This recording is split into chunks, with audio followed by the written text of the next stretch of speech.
19일 수요일입니다. 마켓나우 1부 시작하겠습니다. 임종윤입니다. 고은별입니다. 개인 투자자분들뿐만 아니라 전 세계가 집중했던 지금 엔비디아의 지금 GTC 2025가 개방이 됐습니다. 네. 연례 개발자 회의에서 가장 주목했던 건요. 역시나 젠슨 황의 기조 연설이 그렇죠. 아닐까 싶은데요. 다만 소문난 잔치에 먹을 게 없는 걸까요? 시장에서 기대했던 한 방이 부족했다라는 그러한 소식이 분석이 나오면서 엔비디아의 주가가 간밤에 또 급락을 했습니다. 예, 아마 블랙 울트라 루빈 얘기가 새로운 얘기가 아니었기 때문이었을 거라는 생각이 듭니다. 만약에 이번에 루빈 다음에 또 그 다음에 차세대 뭐가 이를테면 뭐 다이아몬드든 뭐 골든 이런 게 또 있었다고 그러면 또 시장은 또 환호했을 수도 있습니다. 근데 이제 2026년 말에 이제 루빈이 나온다. 이건 사실은 이미 작년에도 얘기가 나왔던 거였거든요. 그러니까 이게 이제 새로운 게 없다라는 거에 대한 그러니까 어떤 혁신에 대한 이런 기대감이 충족되지 못했다라는 거에 대한 어떤 부분이 담겨 있지 않나 생각이 드는데 최근 엔비디아 주가 오늘도 고앵커가 3% 떨어졌다 이런 말씀을 하셨습니다만 엔비디아 주가가 $150 근처까지 갔다가 현재 $120 선에서 계속해서 주춤하고 있는 것도 결국은 이런 연장선상에서 봐야 되지 않을까 싶습니다. 결국은 혁신이라는 거는 참 힘든 거고 혁신이라는 걸 매일매일 매년 새로 한다는 게 얼마나 어려운지 그 아마 젠슨왕도 새삼 절감하고 있지는 않을까 그런 생각이 좀 드는군요. 네, 이와 함께 우리 시장에서 혁신을 누구보다 강하게 원하고 있는 기업이 있죠. 바로 삼성전자고요. 맞습니다. 삼성전자의 정기 주주총회가 오늘 또 진행이 됩니다. 정기 주총회에서 또 어떠한 이야기가 나올지 이 부분도 저희와 함께 알아가 보시면 좋을 것 같습니다. 마켓나우 1부 시작하겠습니다. 네. 자, 오늘 체크사항 3가지를 또 준비를 했습니다. 앞에서 삼성전자 오늘 주주총회 있다 말씀하셨는데 결국 주주총회에서 제일 중요한 거는 뭐 누가 뭐가 되고 뭐가 되는 것도 있겠고 또 뭐 안건들 이제 상정이 되고 통과가 되는 것도 있겠습니다만 결국 이제 여기에서 이제 어떤 얘기들이 나올 거냐 그 어떤 얘기라는 거에 대한 거는 역시 향후 성장성이라든가 방향성에 대해서 과연 어떤 얘기가 나올 거냐라는 걸 겁니다. 오늘 이제 이 주주총회 현장의 분위기가 주주들이 좀 자유롭게 삼성전자에서 궁금한 거를 물어볼 수 있는 그런 상황이 될지는 모르겠습니다만 참 우리 주주총회 뭐 역사상 뭐 그렇게 그런 분위기가 별로 없죠. 그래서 정말 투자자들이 주주들이 회사에 대해서 궁금해하는 것들이 얼마나 언급이 되고 그거에 대해서 회사 측에서 얼마나 상세하게 소상하게 또는 성의 있게 답변을 해줄지는 모르겠습니다만 어쨌든 삼성전자 오늘 주주총회에서는 많은 분들의 우려나 이런 부분들이 이제 어느 쪽으로 갈지 어느 쪽으로 어떻게 해소될지에 대한 부분들이 조금이라도 좀 어떤 단서라도 제공이 됐으면 하는 바람을 가져봅니다. 최근에 반도체 주가가 좀 강세를 보이기 때문에 더 많은 분들이 좀 관심을 가질 거라는 생각이 좀 드는 건데요. 소부장주들 상당히 좀 좋습니다. 그러다 보니까 지금 표에서도 보시는 것처럼 반도체 관련 ETF들 수익률이 상당히 좀 좋습니다. 물론 레버리지 상품들의 수익률이 더 높은 거는 그거는 어쩔 수 없는 거고요. 반도체 전공정, 후공정, 그다음에 소부장, 그다음에 시스템 반도체 이렇게 조금 더 세분화된 그런 반도체 이 관련 ETF 상품들의 주가도 20% 전후로 좀 크게 오르는 그런 모습을 좀 보이고 있습니다. 참 이런 것들은 더 투자자분들한테 굉장히 좋은 어떤 그런 현상이라고 볼 수가 있겠습니다. 그냥 반도체는 반도체, 삼성전자, SK하이닉스 이렇게 개별 종목 또는 큰 어떤 ETF 이런 게 아니라 그 ETF 그 섹터 중에서도 세부적으로 나눠서 들어가서 수익을 이렇게 낼 수 있다는 거는 상당히 좀 의미가 있다고 좀 보는 건데요. 지금 제일 세부적으로 오른 것 중에서 제일 많이 오른 거는 전공정이 20%고요. 그다음에 후공정과 그다음에 소부장 이렇게 이제 올랐고 시스템 쪽도 19%가 전체적으로 올라서 사실은 소부장들 대부분이 골고루 좀 오르고 있다 이렇게 좀 볼 수가 있겠습니다. KLX 반도체 지수 역시 15%나 올라서 전체 산업 지수 34개 중에서 최고치를 좀 기록을 했고요. 반도체 관련 ETF 상품 연초에 30% 가까이 이게 올랐다라는 거. 어떤 현재 우리 시장의 지수, 특히 코스피와 코스닥 지수가 견조한 흐름을 보이는 것과도 맥을 같이 하고 있다 이렇게 볼 수가 있겠습니다. 이제 GTC 2025가 이제 이번 주에 마무리가 되는데 젠슨왕 이제 기존설 내용까지는 나왔고 남은 기간 동안 얼마나 반도체 이 어떤 업황이라든가 이런 관련해서 좀 모멘텀이 돼줄 만한 내용들이 나올지 좀 지켜보도록 하겠습니다. 다음 체크사항 가보겠습니다. 게임주가 참 좋지 않죠. 주시장 전반적으로 분위기가 좋음에도 불구하고 게임주들은 영 좀 시원치 않습니다. 보시면은 주가가 넷마블, 위메이드 이렇게 해서 두 자릿수 이상 하락한 종목들이 대부분이고요. 그나마 선방을 했다라는 게 작년에 상장한 시프트럭, 그다음에 바닥을 찍고 좀 올라온 게임주, 카카오 게임즈 정도가 그나마 5% 전후 정도의 마이너스 수익률, 그나마 다행인 거죠. 지금 코스피가 거의 9%, 코스닥이 거의 10% 연초 위에 오른 거를 감안하면 상대적으로 굉장히 부진합니다. 가장 중요한 거는 결국은 실적이 뒷받침이 못하고 있다라는 거고요. 여기 좀 표에도 있습니다만 한한령 해제에 대한 기대감이 있었는데 실제로 판호를 발급받아서 중국에 들어간 많지는 않습니다. 몇 개의 게임들이 그다지 인상적인 실적을 내지 못했다라는 거. 결국은 한국 게임들의 실력이 좀 딱히 주가를 끌어올릴 만큼 좀 결과물을 내놓지 못하고 있다는 부분이 가장 크다 이렇게 볼 수가 있겠습니다. 그러니까 이제 단순히 뭐 중국 한한령 해제, 뭐 중국 내수 시장 뭐 활성화 등등 이런 식의 내러티브만 가지고 주가가 올라가지는 못하고 있다는 거. 이게 상당히 좀 중요한 의미가 있다고 봐야 되는 거고. 조선이나 방산주도 그렇게 고평가다 얘기가 나옴에도 계속 주가가 가는 이유는 계속 모멘텀이 나와주고 있기 때문 아니겠습니까? 수주라든가 뭐 이런 부분들이 나오고 있기 때문이기 때문에 이런 부분들과 좀 비교를 해봤을 때도 게임주는 일단 현재 이 주춤한 상황이 바뀌려면은 뭔가 명확한 손에 쥘 수 있는 어떤 수치라든가 이런 것들이 좀 나와줘야 될 거라고 생각을 합니다. 자, 마지막 체크상 가보겠습니다.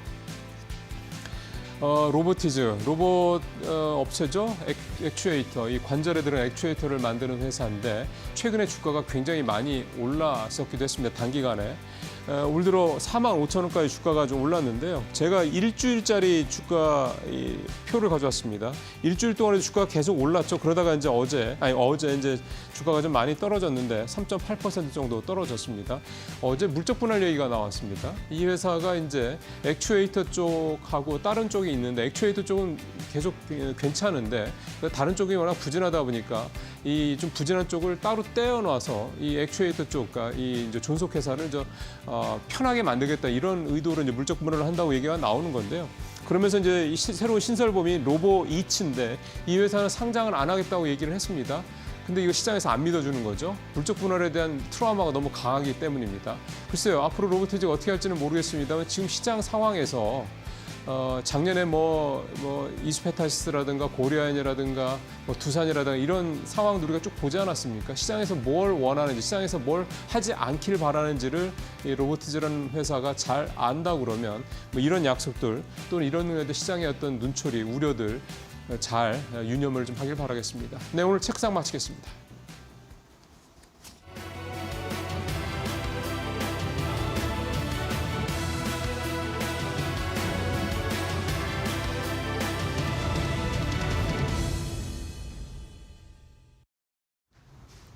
FOMC 개회와 GTC 컨퍼런스가 진행되고 있음에도 불구하고 간밤 뉴욕 증시 3대 지수는 일제히 하락을 다시 한번 보였습니다. 3대 지수가 모두 빠졌는데 그 가운데서 나스닥이 1.7%로 다시 한번 큰 낙폭을 보였고요. M7 주요 종목들 7종목 모두 이날장에서는 일제히 하락을 했습니다.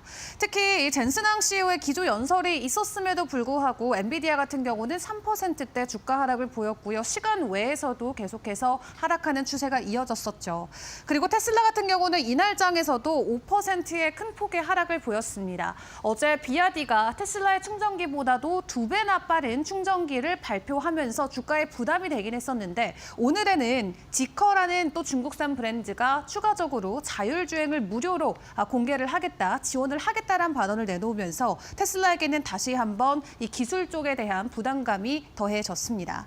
자, 상황이 이렇다 보니까 나스닥 같은 경우는 가장 큰 폭의 하락을 보이기도 했고요. 그런 가운데 간밤 모든 사람들의 시선은 GTC 컨퍼런스로 쏠리긴 했었습니다.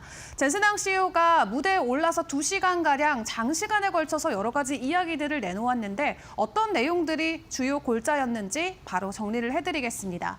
크게 3가지 섹터로 놓고 좀 생각을 해볼 수가 있겠습니다. 반도체, AI 로보틱스, 그리고 자율주행이 될 것 같은데요.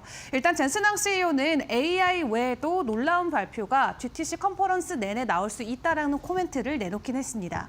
일단 반도체 쪽을 먼저 놓고 봤을 때 하반기에 블랙웰 울트라 출시한다고 하고요. 기존 호퍼 대비해서도 매출이 50배나 추가적으로 급증할 수 있다는 기대감을 키웠습니다. 그리고 내년 돼서는 베라 루빈을 출시하는데 이건 CPU랑 GPU를 합친 모델이고 이 엔비디아에서 설계하는 첫 번째 CPU로도 현재 확인되고 있습니다. 그리고 앞으로도 매년 신제품을 출시하는 전략을 유지한다라고 하는데 반도체 관련해서는 삼성전자나 SK하이닉스와 관련된 코멘트는 따로 나오진 않았습니다. 어제도 SK하이닉스가 엔비디아 주가가 하락함과 동시에 같이 동반 하락하는 모습을 보였는데 간밤에도 추가적인 주가 하락이 나왔었던 만큼 이 엔비디아 향 반도체 관련주들의 움직임 오늘도 부정적일 수는 있겠다라는 생각을 미리 해볼 수가 있는 대목이고요. 그리고 AI 그리고 로보틱스 관련된 코멘트도 점검을 해보겠습니다. 지금까지는 지난 10년 동안 우리가 생성형 AI에 집중을 했다면 이제는 피지컬 AI 시대가 도래했다라고 이야기를 했는데 여기서 피지컬 AI는 사진에서 보이는 것처럼 로봇을 생각을 해볼 수가 있겠죠. 오늘 이 자리에서 휴머노이드 로봇인 아이작 GR00TN1을 공개를 했습니다. 사람처럼 생각하고 움직일 수 있는 로봇이라고 하는데 오늘 로봇 관련해서 국내에서 종목들의 움직임이 어떻게 나올지는 지켜보셔야겠습니다만 앞에서 임앵커께서도 말씀해 주셨듯이 어제 로보티즈가 시간 외에서도 8%대 급락하는 모습이 나왔거든요. 이 물적 분할과 관련돼서 약간의 우려감이 번지고 있는 가운데 이 엔비디아 GTC 컨퍼런스의 로봇 관련된 코멘트를 과연 섹터단 안에서 긍정적으로 소화해줄 수 있을지는 지켜보셔야겠습니다. 자, 그리고 자율주행 관련된 부분도 꽤나 비중 있게 다뤄냈습니다. GM과 함께 파트너십을 체결한다라고 하는데 이제 자율주행차의 시대가 도래한다라고 젠슨항 CEO가 이야기를 내놨고요. 앞으로 만드는 블랙웰, 이 AI 반도체를 자동차에 탑재한다고 합니다. 뿐만 아니라 차량 공장 자동화 협력도 발표한다라고 하는데 보통 이런 자동화 공장과 관련된 이야기가 나올 때는 포스코 DX와 같은 종목들이 움직임을 늘 보여주긴 했는데요. 오늘도 동일한 움직임을 기대해 볼 수 있을지 지켜보도록 하겠습니다. 자, 이외 주요 이슈들도 점검을 해보도록 할 텐데요. 오늘 또 트럼프 대통령과 푸틴 대통령이 90분 정도 전화 통화했습니다. 종전을 하겠다라는 것에 합의를 하진 않았고요. 30일 동안 부분적인 휴전에 들어간다라고 하는데 전면 휴전 대신에 에너지나 인프라 쪽으로 휴전을 추진한다라고 하고요. 일단 러시아는 미국한테 너네 우크라이나한테 주는 무기들 중단을 해라라는 요구를 했다라고 하고 해당 소식과 함께 오늘 국제 유가가 또 1%대 하락을 보였는데 유가 하락과 함께 또 수혜를 받아갈 수 있는 종목들도 고민을 해보시는 게 좋겠습니다. 그리고 또 중요하게 봐야 되는 건 유럽 쪽에서 나온 바이 유러피안 발표가 되겠습니다. 오는 19일에 본격적으로 발표한다라고 하는데요. 미국의 의존도를 탈피하기 위해서 내놓는 대책안인데 지금까지 해당 기조와 함께 국내에서도 방산 관련주들의 주가 상승이 있었죠. 여기에 써 있는 것처럼 이 방산 기반의 강화를 현재 바이 유러피안 발표를 통해서 예고하고 있는 만큼 오늘 해당 소식을 방산 관련주들이 또 긍정적으로 소화해 줄 수 있을지도 지켜보시는 게 좋겠습니다. 다만 경기 침체에 대한 우려감은 계속해서 커지면서 간밤 피치는 미국을 포함해서 세계 경제 성장 전망도 하향 조정하기도 했는데요. 이러한 부분을 연준이 어떤 식으로 풀이를 해줄지 이제 내일 새벽이면은 이 기준금리와 관련된 부분을 체크를 해볼 수가 있겠습니다.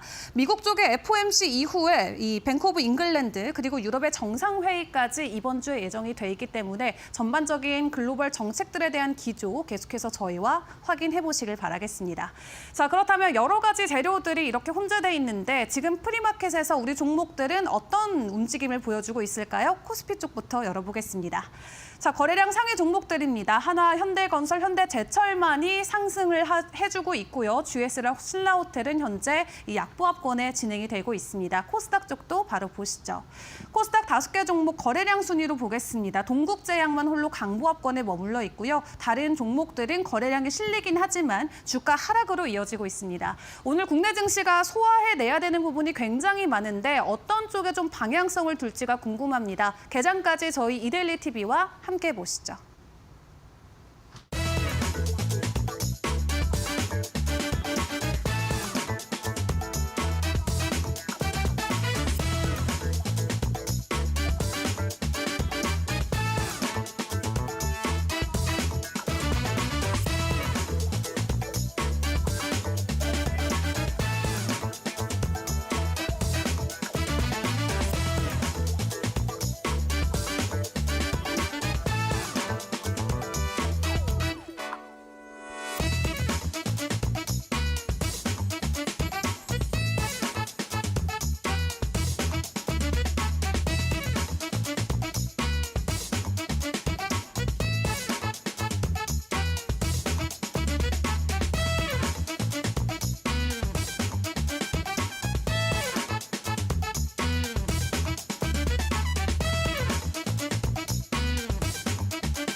네, 박근호의 빅샷 시간으로 이어가 보겠습니다. 오늘도 박근호 이사와 함께 체결강도라는 시그널을 통해서 우리에게 매수 신호를 주고 있는 종목군들 알아보도록 하겠습니다.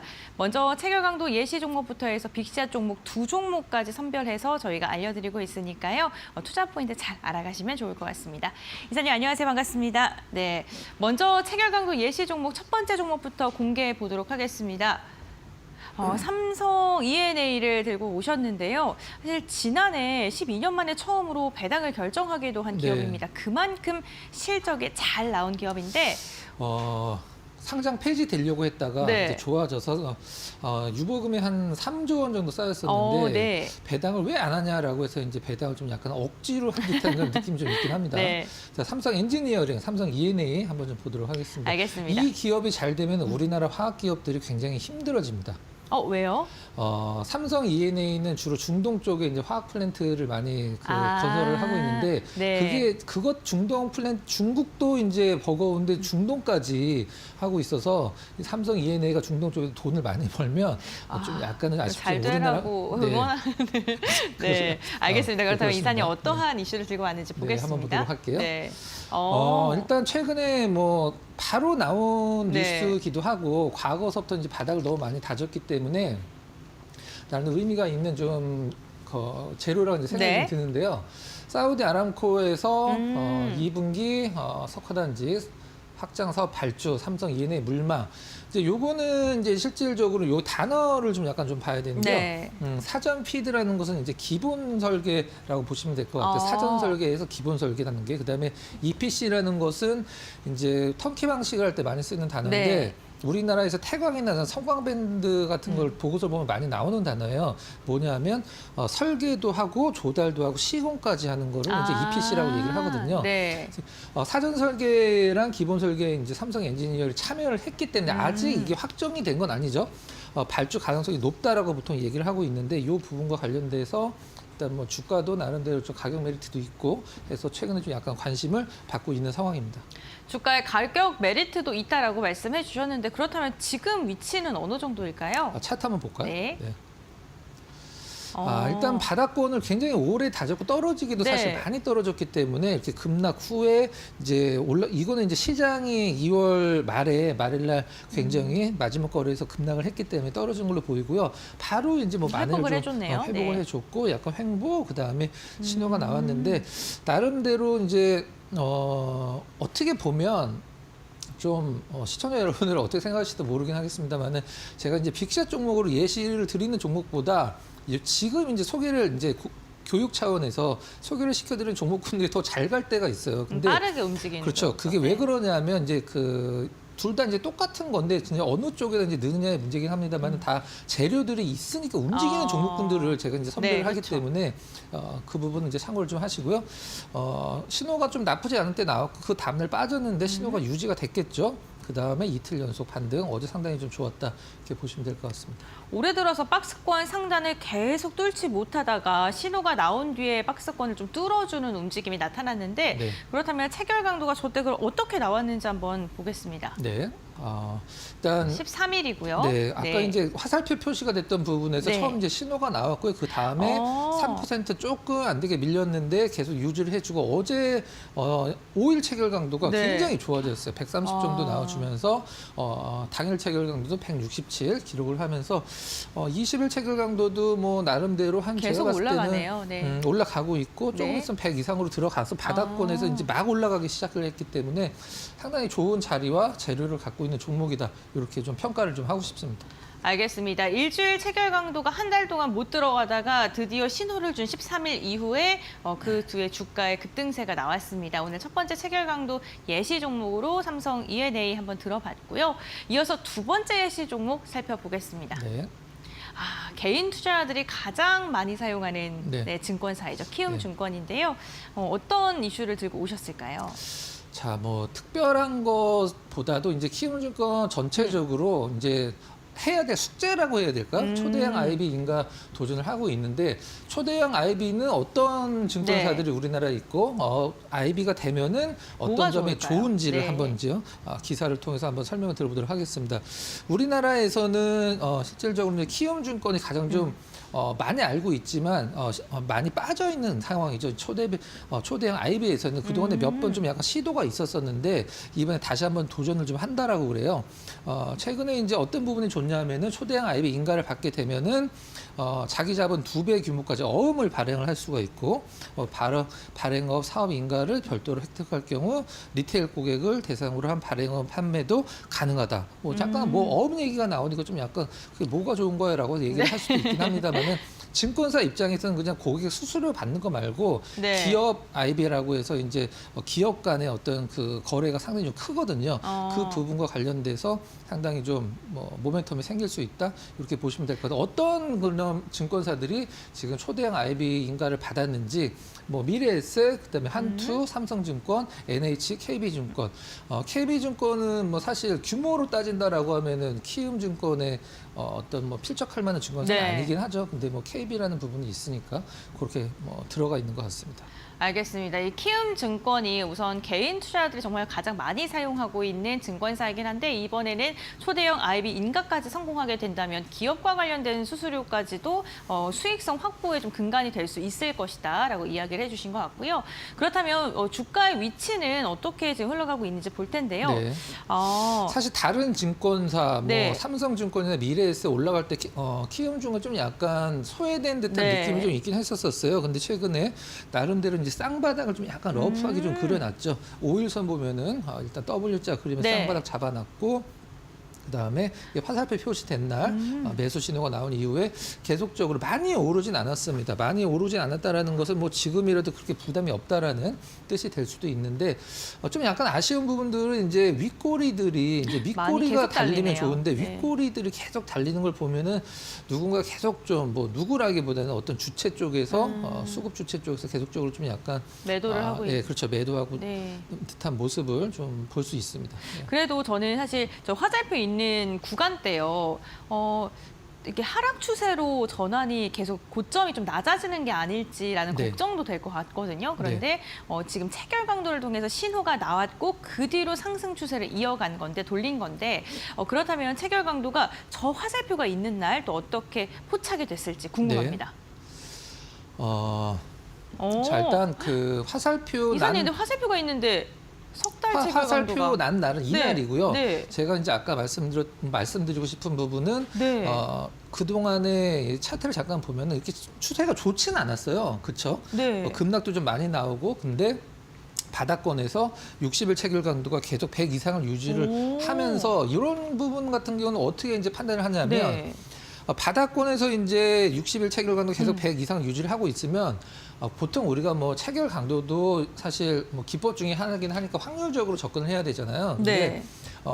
중장기 체결 강도가 100 이상을 바탕으로 깔아주면은 이런 신호들이 나왔을 때 그냥 주저 없이 저는 들어간다라고 주저 없이 들어가도 된다라고 생각을 하고 있거든요. 이제 이날 일단 신호가 나왔고 그 네. 다음에 약간 좀 주춤할 때 5일선, 20일 세 개나. 세 개 체결 네. 강도가 모두 들어갔고 그다음에 실질적으로는 뭐 다 네. 받쳐주고 있기 때문에 수급이 굉장히 좀 잘 들어오고 있는 상황이다.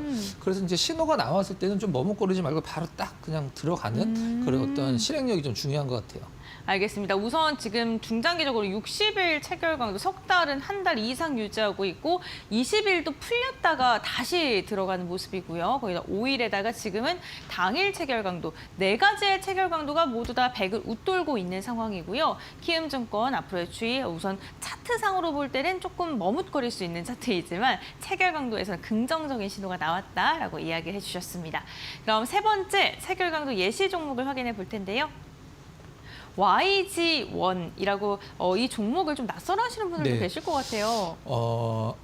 2010년도 초반에 스타 종목이었습니다. 실질적으로. 2010년이요. 네, 네. 굉장히 오래전이죠. 네. 강산이 지금은 변한. 좀 약간 네. 그 잊혀진 어떤 연예인 네. 같은 그런 느낌인데 그 당시에 굉장히 좀 핫했었던 어떤 종목이고 이유 때문에 핫했어요?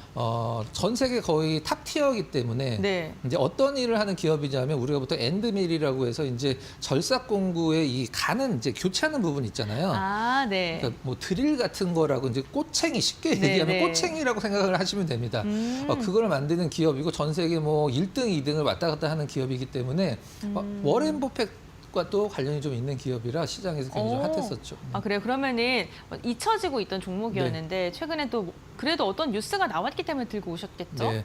네. 일단 그 버크셔 해서웨이가 직접 투자한 거는 이제 대구텍이라고 네. 우리나라에 왔을 때 대구텍이 상장주였다라고 하면 정말로 뭐 점상이 몇 번에 갈 정도로 워렌 버핏 직접 투자한 기업은 이제 대구텍이라는 기업이고, 그 다음에 이 Y존 같은 경우는 이제 버크셔 해서웨이가 보유한 IMC가 이제 지분 투자를 얼마 전에 다시 또 늘렸죠.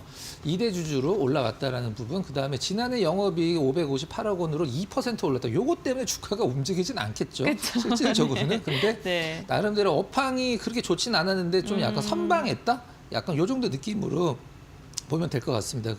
지금 고가권 기준에, 그러니까 한 뭐 10몇 년 전 고가권 기준에서 너무 많이 떨어지긴 했습니다만은 나름대로 뭐 영업이익 558억 원 내는 기업이 시가총액 보면 굉장히 좀 약간 초라한 정도 수준이거든요. 그리고 이런 버크셔 해서웨이 관련된 자회사가 이제 어떤 지분을 늘렸다라는 것은 나름대로 좀 의미는 찾을 수 있지 않을까 이렇게 좀 생각을 좀 하고 있습니다. 근데 제가 그 차트를 월봉이나 일봉상으로 이렇게 봤는데 2021년도 이후에 계속해서 주가가 눌리고 있는 네. 상황이더라고요. 그럼 지금 단기적인 추세는 또 어떻게 변화하고 있는지 궁금한데요. 네. 보여주시죠. 네. 자, 이제 어제는 별로 좋진 않았었는데 네. 실질적으로 이제 신호가 아주 좋은 때 신호가 좀 나왔어요. 일단 떨어지는 구간에 2주 정도 좀 약간 러프하게 좀 떨어진 다음에 5일선 상승 반전되고 오늘 바로 이제 좋은 신호가 나왔고 올라왔는데, 제가 봤을 때는 한 번 정도 오늘 네. 시장이 그렇게 긍정적으로 보기 좀 약간 힘든 상황이기 때문에 오늘 한 번 정도 더 밀리면 그때 매수 타이밍 한번 좀 나올 것 같아서 저희 그 빅샷 종목으로도 제가 한번 갖고 오려고 지금 계속 어떤 업데이트를 하고 있는 상황입니다. 네. 알겠습니다. Y존이요. 이렇게 신호가 나온 다음에 계속해서 주가가 3일 동안, 3거래일 동안 양봉의 흐름을 나타내고 결국에는 이 위에 고점을 좀 돌파하는 움직임이 단기적으로 확인이 됐습니다. 여기 중요한 건 또 이사님께서 신호가 한 번 더 나올 때 빅샷 종목으로 소개를 해드리겠다라고 이야기해 주셨으니까 이거 저희와 함께 감신 종목으로 보시면 좋을 것 같은데 네. 그렇다면 체결 강도가 요 날은 또 어떻게 나왔는지 궁금합니다. 네. 네, 13일이고요. 여기 숫자 한번 봐주세요. 500% 오랜만에 봐요. 네. 그렇죠. 네. 약간 이렇게 그 단단히로 일단 단단히 만주로 거래가 될 네. 때는 나올 수도 있습니다. 실질적으로. 네. 근데 20만 주 거래가 전일 대비해서 한 4배 정도가 늘었는데 증가했는데. 500의 체결 강도가 네. 나왔다라는 것은 상당히 좀 주목할 만한 부분이고요. 그다음에 그때 마침 또 일주일 체결 강도도 138을 넘어가면서 굉장히 상당히 좋은 신호를 줬어요. 그다음에 3.5%, 5.4%. 보통 우리 개인 투자자분들 중에 상한가 아니면은 이제 주식 아니다라고 생각하시는 분들 너무 많은데 정말 좋은 네. 수익률이거든요. 3일 동안 8% 수익 줬으면 네. 은행 금리보다 훨씬 낮잖아요. 네, 누적으로는 제가 봤을 네. 때 한 10% 정도 될 것 같습니다. 3.5, 5.5 네. 정도 되니까 이제 좋은 굉장히 좋은 시간인데 이날 왜 안 갖고 왔을까 후회가 되네요. 그래도 저희가 또 Y존이 또다시 반등할 때 신호가 나올 때는 미리 선취할 수 있도록 네네. 이사님께서 잘 지켜봐 주세요. 네, 앞으로. 맞습니다. 알겠습니다. 네, 알겠습니다. 저희 Y존까지 확인해 봤고요. 정말 유의미한 신호가 나온 뒤에 주가의 상승력이 나타났고 오늘까지는 좀 지켜봐야 되지만 시장의 분위기에 따라서 종목이 또 이제 좌지우지되는 경우가 많기 때문에 어쨌든간 직전까지는 좀 괜찮았다라고 보시면 좋을 것 같고요. 저희 마지막 체결 강도 예시 종목 살펴보겠습니다. 네. KT요. 저희 어제 통신주 소개를 해주셨는데 네. 통신주 좀 긍정적으로 보시나 봐요. 수급이 네. 일단 나쁘진 않고요. 네. 한번 차트를 한번 잠깐 보면서 말씀드려보도록 하겠습니다. 차트 전에 일단 수급을 좀 볼 텐데 기관 쪽 수급이 굉장히 좋아요. 계속 늘어나네요. 네, 기관 쪽 수급이 굉장히 좋은데 여기서 이제 통신주들을 어떤 식으로 매매를 하냐면 제가 이제 그걸 보여드리려고 이 표를 준비를 했는데 지금 KT의 외국인 지분율이 49%잖아요. 네. 근데 이거는 법으로 외국인들이 통신주는 49% 이상 못 사게 돼 있거든요. 그렇기 때문에 살 수가 없습니다. 사고 싶어도 못 사요. 근데 가끔 가다가 시장이 좀 안 좋거나 외국인들이 팔아서 통신주들이 외국인 지분율이 한 뭐 40% 초반까지 가끔 떨어질 때가 있어요. 네. 그럼 그때 사놓고 기다리면 외국인들이 다시 이 한도율을 100% 채우기 때문에 거의 수익률이 난다라고 보시면 될 것 같아요. 그래서 KT 같은 경우는 이제 거의 기관 수급만 갖고 움직이기 때문에 기관 수급이 뭐 안 들어올 수가 없는 종목이죠. 네. 알겠습니다. 기관의 매수세가 지금 계속해서 들어오고 있는 상황인데요. 그러면은 KT 같은 경우에는 기관의 매수세와 함께 주가도 연동이 될지도 궁금하고요. 네. 다음 장은 제가 이제 SBS를 잠깐 예시로 보여드리는데 SBS는 지분율이 0이잖아요. 외국인들이 왜 안 사는 걸까요? 방송국은 네. 법으로 외국인들이 살 수가 없습니다. 아, 법으로요? 법적으로 못 정해져 사요. 있어요? 네, 살 수가 아. 없습니다. 방송사는. 그러면 얘도 역시나 그 기관의 수급에 따라서 움직인다고 맞습니다. 봐야 될까요? 굉장히 아쉽고 그다음에 뭐 네. 한국가스공사 이런 국가 기관 네. 사업들 있잖아요. 그런 것들도 락이 걸려 있는데 30%인가 아마 거기서 지분을 늘릴 수가 없을 겁니다. 네. 알겠습니다. 어쨌든 외국인의 보유율, 그러니까 지분율이 정해져 있는 그런 기업들 같은 경우에는 기관의 매수세 자체가 주가의 추이를 좌우할 수 있다라고 이야기해 주셨는데 그렇다면 지금 KT 어디까지 갔을까요? 좀 와. 구렁이 담 넘어가듯이 네. 좀 느리지만 이렇게 계속 꾸준하게 올라가고 있는데 제가 봤을 때는 더 갈 것 같아요. 근데 신호가 나온 것은 제가 봤을 때 이제 일자로 봤을 때 2월 한 초중순 정도의 신호가 좀 나왔는데 제가 이런 차트를 갖고 올 때는 한 가지 뭐 특징이 있는 건 이제 우리 시청자 여러분들이 다 이제 알고 계실 거예요. 중장기 체결 강도가 좋았을 때 차트 흐름이 어떻게 나오는지 그리고 어떻게 대응을 해야 되는지를 이제 보여드리려고 이런 차트들을 준비를 한 건데 체결 강도 한번 확인을 해볼까요? 네, 알겠습니다. 네. 와. 일단 수급이 사실 외국인들이 들어오지 못하는 상황에서 네. 이 정도 수급이면 굉장히 양호한 거거든요. 너무 좋은 것 같은데요. 60일, 20일, 일주일 일주일? 체결강도 네. 꽉 차 있는 상황이고요. 네. 이렇게 중간중간에 좀 약간 조정을 주거나 약간 뭐 떨어지더라도 체결강도 빠지더라도 이 뒤에 체결강도를 감안을 했을 때는 뭐 전혀 걱정할 필요가 없고 제가 봤을 때는 아직 이제 어떤 뭐 고점 신호가 거의 나오지 않은 상황이기 때문에 그냥 나름대로 뭐 배당도 내가 원하고 좀 시장이 어지럽다 했을 때는 KT도 좋은 좀 대안이 되지 않을까라고 하는 생각입니다. 네, KT 같은 경우에도 2023년부터 꾸준하게 좀 상승을 하고 있는 기업입니다. 특히나 지금 뭐 저희가 속보로도 전해드렸습니다만 지금 러시아 우크라이나에 대한 뭐 지정학적 리스크라든가 여러 가지의 그 이슈들이 혼재하고 있는 불확실성이 있는 상황에서는 경기 방어주로서의 매력도 좀 부각을 받는데요. 우선 체결 강도를 보게 됐을 때 석 달과 한 달 그리고 5일까지도 모두 다 꽉 차 있는 모습이 나타났고요. 이와 함께 주가도 좀 긍정적인 방향성 보여줬습니다. 네. 이렇게 체결 강도 예시 종목 4가지 종목을 살펴봤고요. 이번에는요, 빅샷 종목 확인해 보도록 하겠습니다. 오늘 2종목 갖고 오셨는데 첫 번째 종목부터 공개해 보겠습니다. 네. 셀트리온이요. 네. 네. 저는 네. 일단은 이 바이오를 네. 어제는 사실 시장이 좋지는 않은데 바이오주들의 날이라고 해도 될 정도로 바이오주가 굉장히 좋았어요. 근데 셀트리온 같은 경우는 이제 시장에서 과거에 이제 코스닥 시가총액 부동의 1위였었던 종목이었잖아요. 네. 지금은 뭐 코스닥이 아니긴 합니다만은 일단 셀트리온은 시장에서 너무 지금 놓고 있는 게 아닌가. 너무 맞아요. 좋은데. 예. 좋은 이야기 진짜 많이 나오거든요. 네네네. 거의 매일 하나씩 뉴스가 업데이트가 되는데도 불구하고 주가가 너무 아쉽더라고요. 셀트리온 입장에서는 좀 약간 네. 섭섭할 것 같습니다. 알겠습니다. 그렇다면 정말 수많은 이슈가 있기 때문에 이사님께서 어떠한 네. 뉴스를 또 선정하셨을지 궁금합니다. 뭐 아무래도 셀트리온처럼 이제 시가총액 큰 종목군들은 네. 그리고 이제 보통 우리가 그 바이오텍이라고 얘기하는 좀 약간 계속적으로 손실이 나는 적자를 내고 있지만 미래의 모멘텀으로 몇 조 원대에 가 있는 바이오텍 종목군들과 달리 이제는 뭐 셀트리온은 미래에 대한 기대감보다는 실적으로 보여줘야 되는 기업이기 때문에 중요한 부분이 좀 있는데 작년에 역대 최대 매출이 나오긴 했습니다만은 일단은 4분기 쪽은 약간 좀 실망감이 좀 있긴 했었어요. 그게 이제 2월이 돼서 올해 굉장히 좋다라고 보고서들은 다 그렇게 얘기를 하고 네. 있는데 일단 셀트리온 같은 경우는 27년까지 주주 환원율 40%라는 건 사실 일단 그 R&D가 많이 들어가야 되는 일단 그 어떤 바이오 입장에서는 네, 좀 성장주에서는. 네. 부담스럽긴 합니다. 상당히 좋은 거고요. 연매출 30% 이상 매년 성장을 목표로 삼겠다. 네. 뭐 목표긴 합니다만은 나름대로 근거는 시장에서 다 시장에다 제시를 네. 하고 있는 상황이고 시장에서는 어느 정도 인정을 하고 있는데 주가가 너무 안 움직이더라고요. 네. 일단 셀트리온 자가면역 치료제 우리가 보통 렘시마라고 보통 표현하는 미국에서는 이제 젠펜트라라고 표현을 하고 유럽에서는 이제 렘시마 네. SC라고 보통 표현을 한 부분이 이제 올해 최고의 어떤 그 매출을 견인할 걸로 얘기를 하고 있는데 3대 PBM과 미국 쪽에서 논의를 하고 PBM은 일단은 그 파마시 베네핏 매니저라고 해서 네. 그 처방 의약을 다루는 중개인이거든요. 그게 굉장히 중요한데 이 3대 PBM과 논의 중이다. 이제 이게 가장 중요하고 가장 중요한 또 미국은 그 병원비가 굉장히 비싸잖아요. 맞아요. 약값도 네. 비싸고 근데 웬만한 보험사들에는 다 이제 등록이 됐다라고 그래요. 그 부분이 상당히 중요한 부분이라고 생각을 하고 있습니다. 이 이제 진펜트라가 이제 네. 미국명이고 유럽에서는 아. 이제 렘시마라고 표현을 렘시마. 하죠.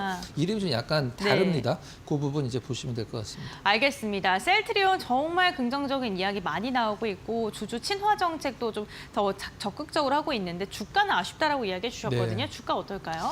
주가가 뭐 정말 작년 말에 좀 긍정적인 약간 보이네요. 화이팅이 나오다가 계속적으로 좀 약간 횡보를 하고 있는 네, 힘을 상황입니다. 잃었군요. 네. 제가 봤을 때는 이게 이제 뭐 1단 상승이다라고 하면 2단 상승, 3단 상승을 네. 이뤄줄 수 있는 구간의 초입이라고 생각을 하고 있거든요. 음. 근데 거래량도 이제 횡보하는 구간이 굉장히 차분하게 유지가 되고 있기 때문에 셀트리온 은봉인데도 굉장히 좋은 체결강도를 보여주고 있어요. 네. 한번 좀 체크를 해보도록 하겠습니다. 알겠습니다. 자, 셀트리온 최근에 보면은 이제 뭐 큰 양봉은 나오진 않긴 합니다만은 일단 3일 전에 네, 체결강도 14일 날. 두 개가 좀 네. 들어갔다 나왔다 들어갔다 네. 나왔다 하긴 합니다만은 어제까지 보면은 어제 살짝 좀 약간 조정을 받긴 했었습니다만은 일주일 체결강도가 높게 좀 잡아주고요. 유지가 되면서 제가 봤을 때는 오늘 일단 좋으면은 한 달 체결강도도 이제 100 이상으로 들어갈 것 같아요. 그래서 횡보하는 국면에서는 들어가기 좀 약간 손색이 없는 자리다 이렇게 좀 판단을 하고 있습니다. 알겠습니다. 첫 번째 PCI 종목 셀트리온이고요. 두 번째 종목도 공개해 보겠습니다. 넥센타이어요. 네. 이 종목은요. 목표 주가 하향 리포트도 좀 나오고요. 네, 많이 나오고 부정적인 이야기 참 많은 기업인데 이슈 선정 그게 어떻게 어느 정도 좀 하셨을까요? 해소가 돼서 네. 갖고 왔습니다. 알겠습니다. 이슈 공개해 주시죠. 네. 자, 일단 네. 그 뉴스 타이틀로 한번 제가 시나리오를 말씀드려보도록 할게요. 넥센타이어 거래처 파산을 실적 부진 목표가 하향이 나왔는데 네.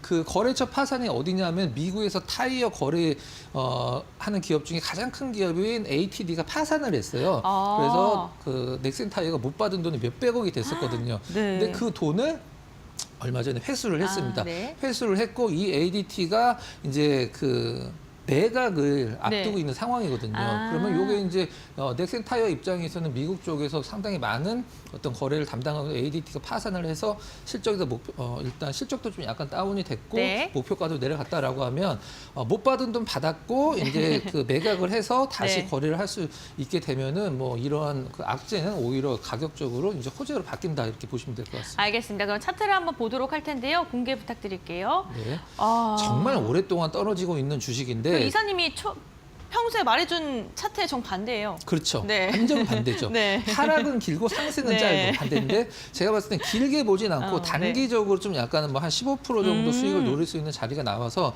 넥센타이어를 한번 보고 이날 있잖아요. 2월 네. 말에 시장 급락하면서 같이 떨어진 이날 웬만한 매도는 다 나왔다고 우리가 보통 뭐 매도 클라이막스라고 네. 얘기를 하는 이날은 진짜 팔 사람들 이날 다 팔았다고 생각합니다. 그러고 나서 주가가 좀 안정된 흐름을 보여주고 있어서 길게는 아니지만 일단 단기적으로 노릴 수 있는 자리는 나왔다 보고 있습니다. 알겠습니다. 체결강도 마지막으로 공개해 체결강도 보겠습니다. 보면은 그날 네. 뭐 거래가 늘진 않긴 했습니다만은 나름대로 체결강도 완성이 네. 오랜만에 완성이 됐고 계속 유지를 하고 있고 어제 또 한 달 체결강도 100으로 그러네요. 들어가서 나름대로 바닥권에서 좀 약간 러프한 상승을 바랄 수 있는 그런 요건을 좀 갖췄다 이렇게 보시면 될 것 같습니다. 네, 알겠습니다. 오늘 박근호 이사와 빅샷 시간을 통해서 두 종목 알아봤습니다. 앞으로의 빅샷 체결 강도를 통해서 우리에게 어떠한 또 퍼포먼스를 보여줄지 함께 확인해 보시면 좋을 것 같습니다. 이사님과의 말씀 여기까지 나누겠습니다. 고맙습니다.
마켓 리포트입니다. 오늘 처음 살펴볼 리포트는 카카오입니다. AI 신규 사업에 따른 이 플랫폼 성장 가능성에 주목해야 한다는 의견입니다. 먼저 올해 AI 생성형 AI 서비스를 4가지 출시할 계획인데요. AI 검색과 AI 메이트 같은 경우에는 상반기 중에 출시할 예정이고요. 또 별도 앱 서비스의 카나나와 이와 더불어서 오픈 AI의 공동 개발 프로덕트 역시도 공개할 예정입니다. 이 가운데 AI 메이트 같은 경우에는 유저 지표를 개선할 것으로 기대되고 있는데요. 아직까지 좀 구체적인 내용은 공개가 되지 않았지만 개인 맞춤형 정보를 공개한다면 카카오톡의 체류 시간과 리텐션율이 증가될 것으로 예상되고 있습니다. 이로 인해서 1인당 카카오넷 매출이 증가할 것으로 전망되고 있습니다. 또 AI 도입을 통해서 광고와 커머스 실적 성장이 확인이 된다면은 플랫폼 가치 재평가 역시도 받을 수 있다는 의견인데요. 미국의 빅테크 메타도 트래픽 성장 정체 상태에서 AI 도입으로 광고 수익이 증가한 만큼 이 부분에 주목해보자는 의견입니다. 목표 주가 5만 원으로 상향 조정했습니다. 다음 리포트 살펴보겠습니다. 네, 다음 리포트 LPG 전문 수입회사 이원입니다. 사업 다각화로 인해서 올해 매출은 전년 동기 대비 22.4%, 영업이익은 12.8% 늘어날 전망인데요. 투자 포인트들 짚어보도록 하겠습니다. 먼저 이 국내 석유화학 업체들의 LPG 공급량 증가세가 지속이 되고 있는 데다 또 베트남 시장 진입 역시 본격화할 전망입니다. 이 베트남 시장에서는 2026년 하반기 터미널이 완공될 예정이고요. 여기에서 석유화학 원료용 LPG 공급 사업을 추진할 계획입니다. 또 LNG 사업 포트폴리오 역시도 확대할 계획인데요. 현재 여수 그린에너지 지분 인수로 LNG 밸류체인 확대를 계획하고 있습니다. LNG 사업은 실적 안정성을 제고하는 데다가 또 신규 설비로 이 한국가스공사의 개별 요금제를 통해서 사실상 이 직도입 효과를 얻을 수 있다고 하고요. 또 동부가 LNG 터미널에 탱크를 임대해서 연료 조달비 역시도 감축시킬 것으로 기대되고 있습니다. 또 수소 생산기지 구축으로 해외에서 암모니아를 수입해서 연간 100만 톤 규모의 이 청정 수소를 생산할 계획 역시 갖추고 있습니다. 또 올해 배당 정책 변화 가능성에 따른 기업 가치 재평가에 기대를 해봐야 된다는 의견 또한 제시를 했는데요. 현재는 이 당기 순이익의 15% 이상을 배당하는 정책이지만 또 올해 기존 3년 주기 배당 정책이 완료가 되기 때문에 연내 발표될 2026년 이후에 새로운 정책에 주목해봐야 된다는 의견입니다. 목표 주가 8만 6천 원으로 신규 제시했습니다. 다음 리포트 살펴보시죠. 네, 다음 리포트는 솔리드입니다. 현재 이 주가 상승의 재료는 많은 반면에 현재 주가는 정체된 국면에 있는데요. 매수 보유하는 전략을 가져간다면 기대 이상의 높은 수익률을 가져갈 수 있다는 의견입니다. 현재 이 4분기 어닝 서프라이즈가 지속이 되는 데다가 올해 연간 영업이익은 13% 늘어날 것으로 전망되고 있습니다. 관공서 매출액 같은 경우 유럽에서 미주로 확대되는 추세를 보이고 있는 데다 또 미국 오픈랜 시장의 성장에 따른 수혜까지 받아갈 수 있다는 의견입니다. 현재 미국은 자체적인 통신 장비가 없기 때문에 투자비 절감과 또 이 중국의 견제 차원에서 오픈랜을 적극적으로 도입할 가능성이 큰 상황인데요. 또 이 미국 통신사들과 공용 네트워크를 제공하는 기업들이 올해부터 본격적으로 오픈랜을 활용할 것으로 기대되고 있습니다. 또 미국과 국내 주파수 경매 진행 가능성도 열려 있는데요. 이 6월과 7월에 이 주파수 경매 일정이 발표될 가능성이 높은 상황입니다. 또 SKT 시험망 사업에 참여를 하면서 양자 암호통신 시장 확대에 따른 수혜 역시도 받아갈 수 있다는 의견입니다. 목표 주가 15,000원으로 유지했습니다. 마지막 리포트 살펴보시죠. 네, 마지막 리포트 LS 일렉트릭입니다. 최근 주가는 2월 고점 대비해서 29% 하락했지만 이 데이터 센터 계약으로 인해서 주가 반등의 계기가 될 수 있다는 의견입니다. 먼저 이 미국 빅테크 데이터 센터로 배전 시스템을 공급하는 계약을 체결했는데요. 기존 수주 물량까지 합하면 2,500억 규모에 달하고요. 2, 4분기에 매출이 발생될 것으로 기대되고 있습니다.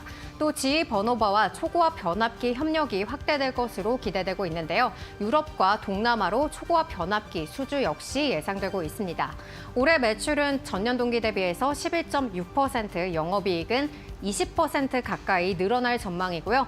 2분기부터 신규 매출액이 성장 증가할 것으로 기대되는 데다가 또 하반기 캐파 증설 시에는 이 매출액과 영업이익이 더욱더 늘어날 것으로 전망되고 있습니다. 목표 주가 27만 원으로 유지했습니다. 여기까지 마켓 리포트였습니다.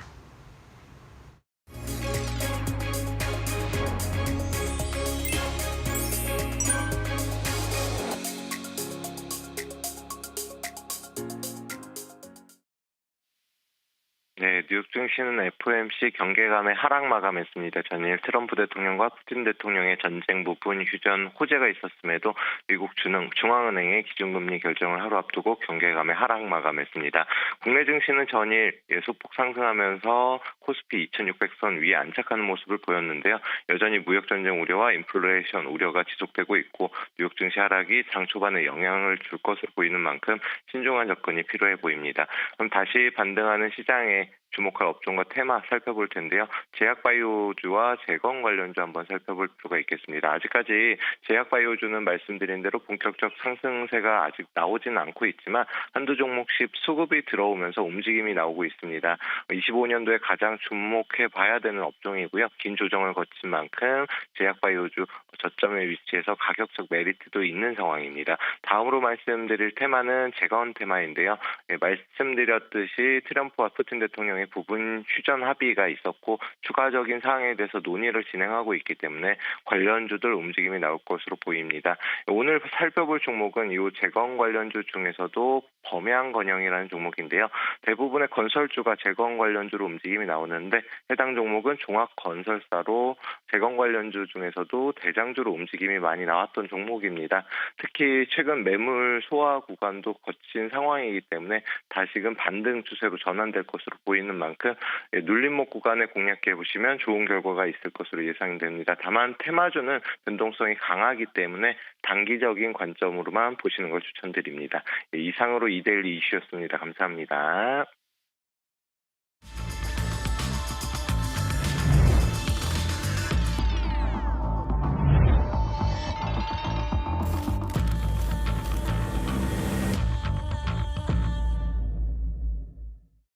네, 8시 50분 됐습니다. 1월 19일 수요일 이제 마켓나우, 마켓 스탠바이로 넘어가도록 하겠습니다. 서용원 차장님, 신일섭위원, 고은별앵커와 함께하겠습니다. 자, 어서 오십시오. 예, 뉴욕 시장은 이틀 이 거래일이죠. 이 거래일 이제 급반등을 했다가 다시 이제 내려오는 그런 모습을 좀 보이습니다. 역시 또 오늘도 나스닥 쪽이 더 낙폭이 좀 컸고요. 기술주들 오늘도 좀 좋지를 않습니다. 엔비디아 GTC 2025에도 불구하고 또 젠슨한 기저연세도 불구하고 엔비디아 오늘 주가 좋지 않고요. 최근에 반도체 주들, 또 소부장 중심으로도 반도체, 삼성전자 이렇게 좋았는데 오늘 이 엔비디아의 움직임, 또 젠슨황 CEO의 기조연설 내용에 대한 뭐 다소 실망감, 뭐 이런 부분들을 어떻게 작용할지도 좀 봐야 될 것 같네요. 자, 두 분 탑3 오늘 어떻게 뽑으셨는지 좀 들어보겠습니다. 서 차장님 어떻게 준비하셨습니까? 네, 우선 뭐 대한전선에 대해서 좀 탑1으로 좀 뽑으면서 좀 얘기를 나눌 수 있을 것 같고요. 최근 뭐 거래량이 동반되면서 시세가 좀 들어오고 있다는 점에서 좀 관심을 가져봐야 될 부분이 있지 않나라고 생각을 하고 있습니다.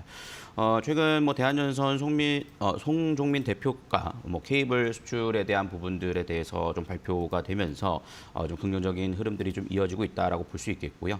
뭐 특히나 40조 규모의 영국 케이블 사업체와 그래서 내셔널 그리드와 케이블 공급 계약 체결을 했습니다. 40조 규모의 시장 캐파이기 때문에 대한전선이 이번에 수출에 있어서 시장에서도 상당히 좀 고조되는 분위기가 좀 나오고 있다라고 좀 볼 수 있겠고요.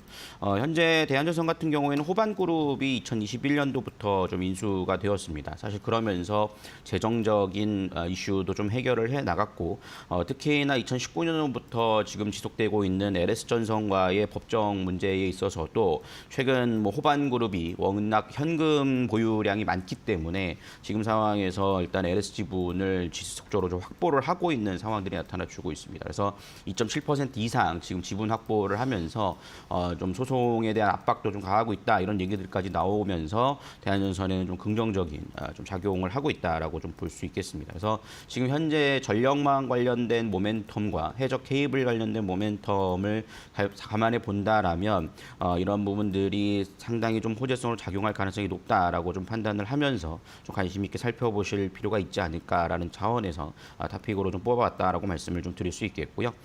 두 번째로는 뭐 최근 우리나라 시장에서 뭐 가장 이슈가 된 종목 아닐까 싶습니다. 삼성전자에 대해서도 좀 우리가 체크를 해봐야 될 부분이 있지 않을까라고 말씀을 좀 드릴 수 있겠습니다. 물론 뭐 젠순왕의 발언으로 인해서 오늘 좀 아쉬운 부분들도 분명히 있을 것으로 예상이 됩니다. 하지만 최근 수급적인 측면을 볼 때 외국인들이 이 거래를 연속으로 매수가 좀 강하게 좀 들어오면서 장기 매물대를 좀 돌파를 했다라고 좀 볼 수가 있겠습니다. 특히나 지금 그동안의 삼성전자와의 이미지에 실추되는 만큼 또 이재용 회장의 또 발언들과 더불어서 혁신이 좀 필요하다라는 얘기가 좀 나왔고 지금 현재 뭐 디램 가격에 대한 긍정적인 모멘텀이 좀 나오면서 사실 HBM에 대한 부분들에 뒤처진 부분도 있지만 당장 실적에 대한 부분들은 좀 턴어라운드 수 있다라는 긍정적인 얘기들이 나오고 있다라는 점이죠. 삼성전자 같은 경우에는 작년 11월에 저점을 찍고 6만 원을 돌파 시도하기 상당히 좀 어려운 구간에 놓여 있었습니다. 그동안 상당히 좀 횡보를 했다라고 볼 수 있겠고요. 그런 횡보하는 과정 중에서 외국인들이 지속적인 매도가 있었고 그 물량을 기관들과 개인들만 받아가는 모습이었는데 최근 들어서는 외국인 수급이 상당히 좀 강하게 들어왔다.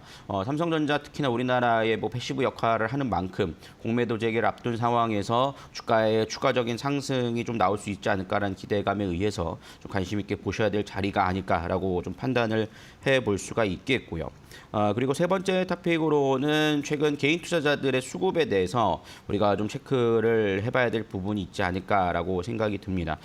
최근 증시가 좀 반등을 하는 상황 속에서 특히나 특징이라고 한다라면 외국인들이 강한 매수세가 좀 들어왔다라는 점은 상당히 좀 긍정적인 흐름이라고 볼 수 있겠습니다. 환율이 여전히 좀 좋지 않은 상황 속에서도 외국인이 이제 수급이 들어온다라는 것은 우리나라 시장에 좀 저가 매수세가 좀 강하게 들어오고 있다라고 볼 수 있을 텐데 그런 상황 속에서 개인들이 코퍼스 ETF를 1,000억 순매수를 했고 레버리지 선물 같은 경우에는 1,400억 매도를 하는 좀 반대 방향으로 움직이고 있다는 점입니다. 사실 시장의 바닥에서 이러한 시그널들이 사실 많이 나타납니다.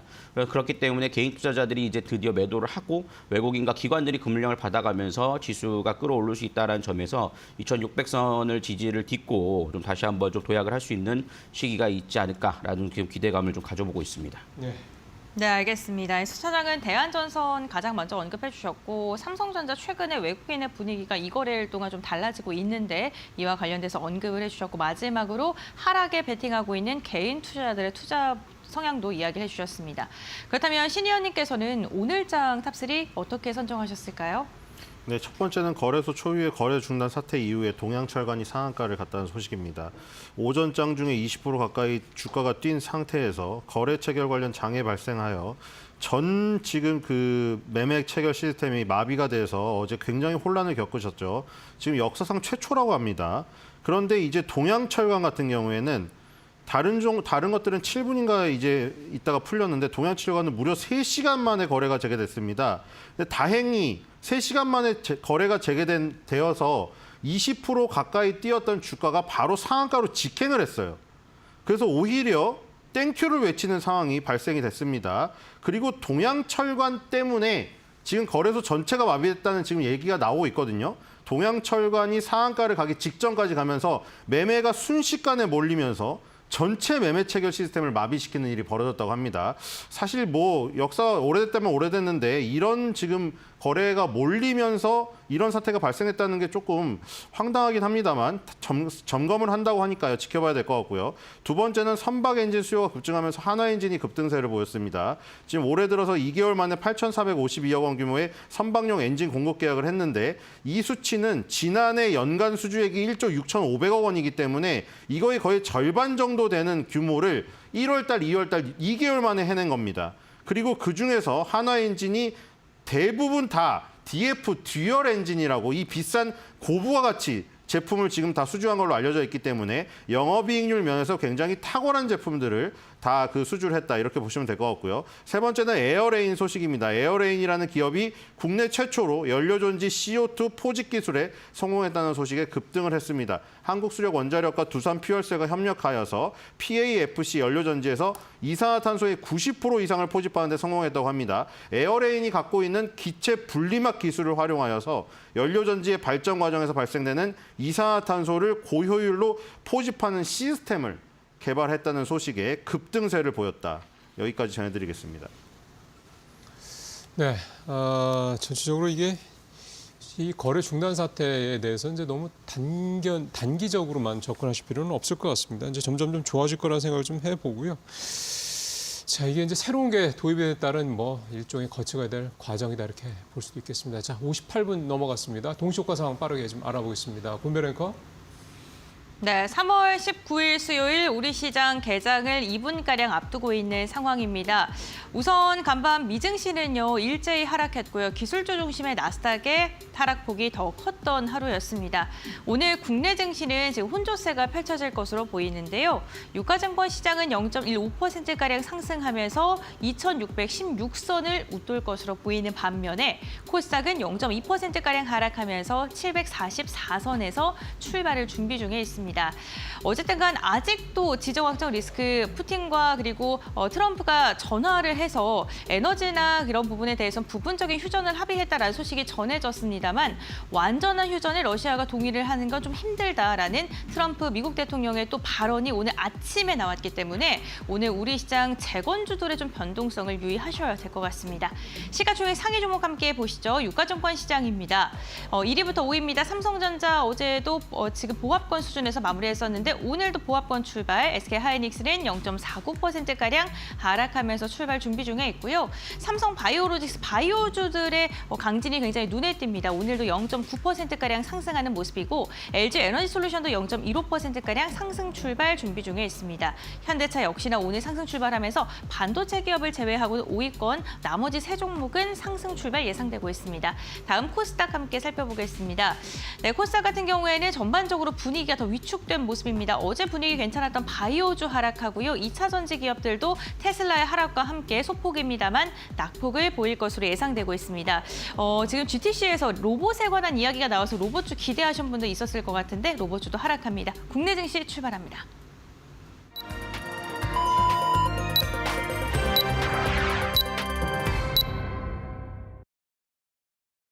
네, 뉴욕 시장 급락한 거에 비해서는 우리 시장 오늘도 출발 어떤 초반 분위기는 비교적 견조할 것 같습니다. 코스피가 조금 오르고, 그러니까 강보합이고 코스닥은 폭 떨어지는 약보합 정도 예상이 되었는데 어제 환율이 좀 다시 많이 올랐습니다. 1,450원대로 다시 오른 상황에서 오늘 환율 상황 다시 좀 보셔야 될 필요가 있겠고요. 선물만 놓고 본다 그러면 어제까지 이 외국인의 누적 선물 매수가 8,400억대까지 늘어난 것도 좀 일단 눈에 띄는 부분이기도 합니다. 지금 지수가 떴거든요. 예, 예상대로 코스피 0.18%, 2,617로 좀 거래 시작했고 코스닥 0.35% 하락을 했네요. 742선 이렇게 일단 출발을 하는 그런 상황이 좀 나타나고 있습니다. 환율 잠시 후에 이제 밑에 자막으로 나올 텐데요. 일단 1,450원 딱 찍고 오늘 일단 시작을 하는 그런 모습이 좀 되겠습니다. 자, 시가총액 상위 종목들 어떻게 좀 출발하고 있는지 하나하나 또 살펴보도록 하겠습니다. 권별 앵커. 네, 3월 19일 수요일장 우리 시장 출발을 알렸습니다. 간밤 미증시의 하락과 대비되게 오늘 유가증권 시장은 상승으로 그래도 출발한 모습이 나타나고 있는데요. 유가증권 시장 0.24%가량 오르면서 2,618선, 코스닥은 오늘 0.18%가량 하락하면서 744선입니다. 동시효과 비슷한 상황이 나타나고 있는데요.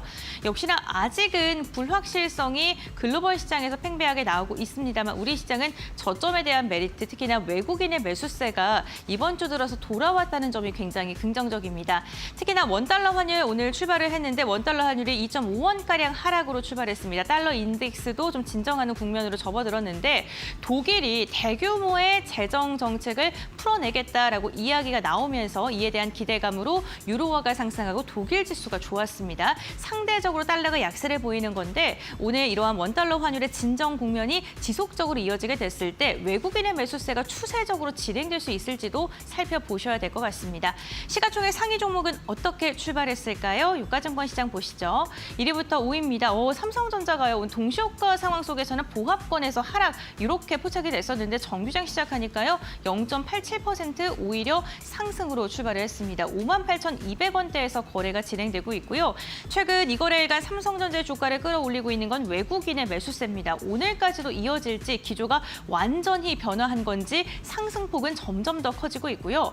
반면 삼성전자 대비 SK하이닉스는 계속해서 좀 부진한 추세가 상대적으로 나오고 있는데 오늘 같은 경우에도 0.49%가량 빠진 채 출발을 했습니다.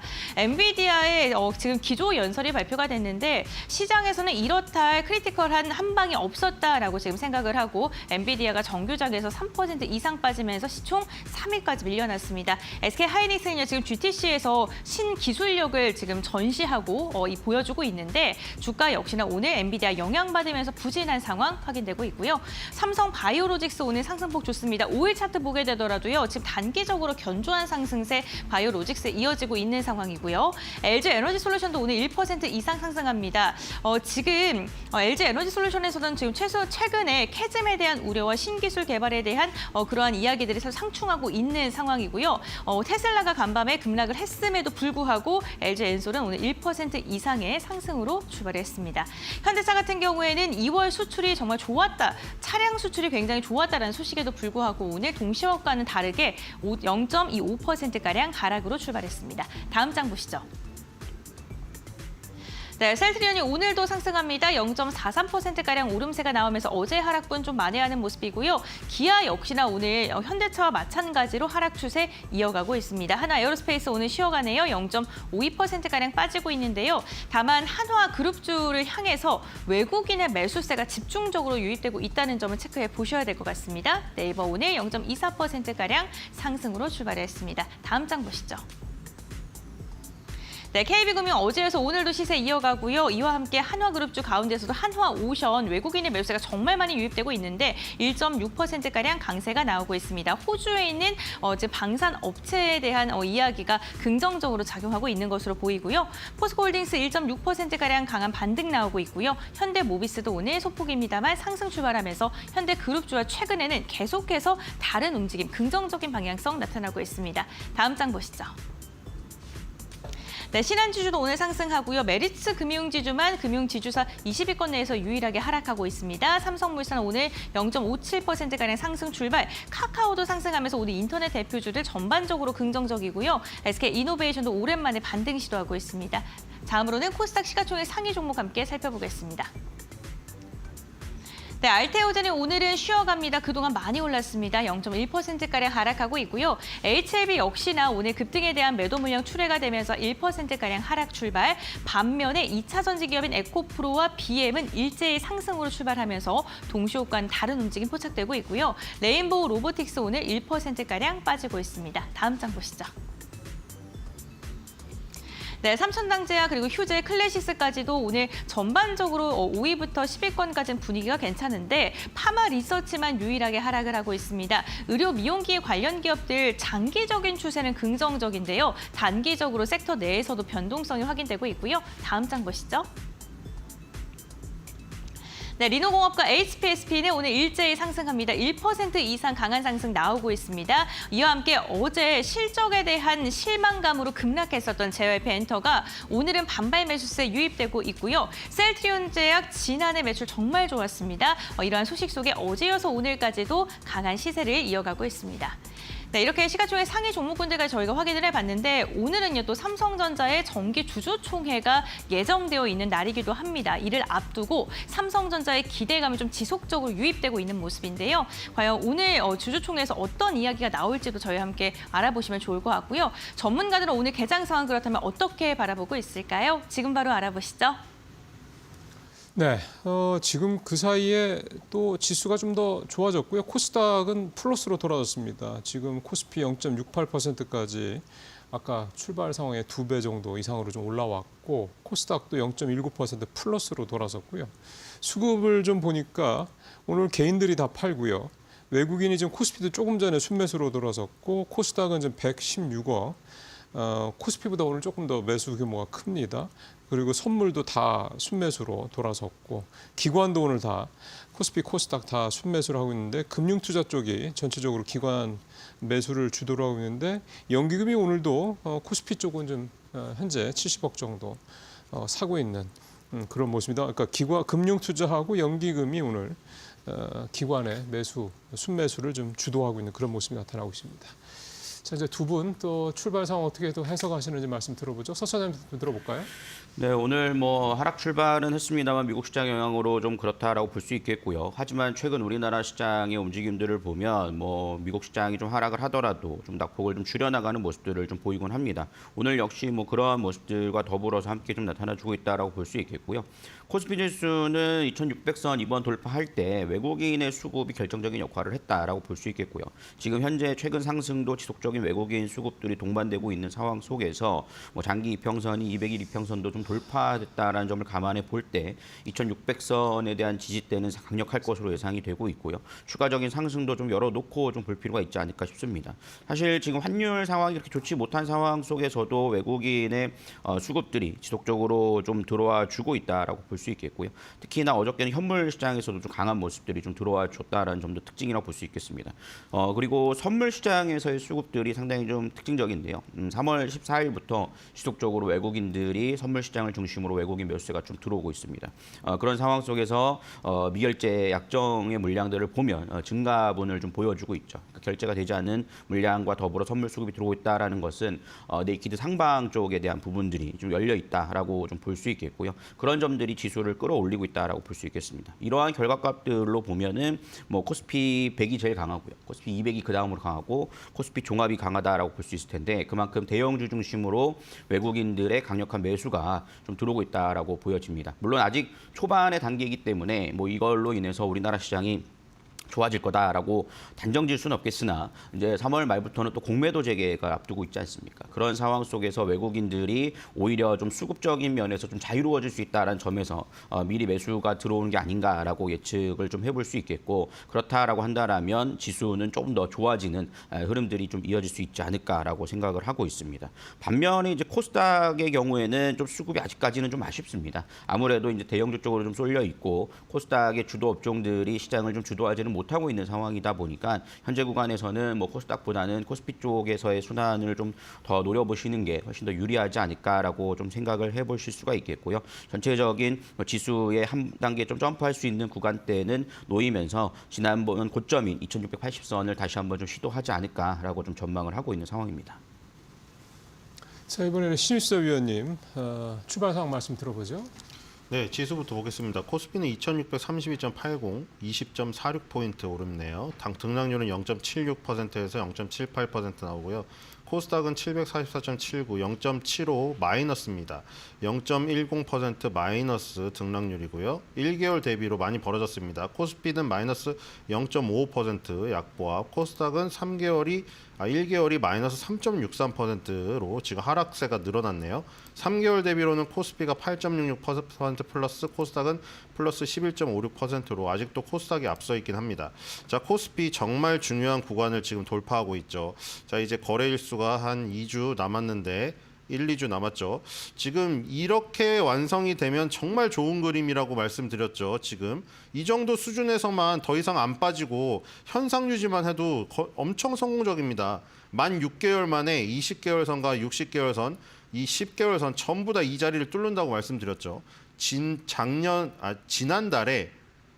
고가가 2680.70 정도 되죠.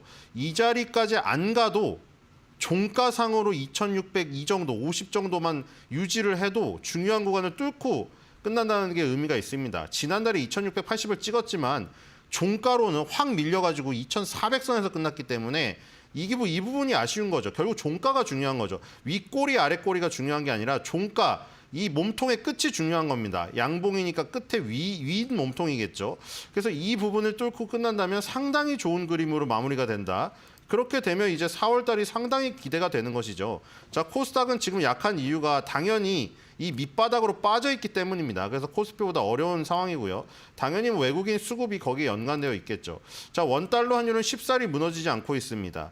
자, 원달러 환율이 지금 1462점, 1452.78인데 자 21선을 또 회복했는데 이게 한 방향으로 움직여주지 않네요. 완전 원웨이로 2024년도 11월과 12월 달에 나왔던 것처럼 이런 한 방향성, 물론 이때는 위로 상승했던 것이지만 원달러 환율이 한 방향으로 상승하던가 한 방향으로 빠지던가 이렇게 균형이 무너져야 되는데 지금 균형이 웬만해서 무너지지 않고 있는 모습이 2025년도에 들어서 계속 유지되고 있습니다. 완전히 박스권이죠. 위에는 1,470원, 밑에는 1,430원. 아주 공고한 박스권으로 지금은 박스권의 정확히 중간 부분에 있습니다.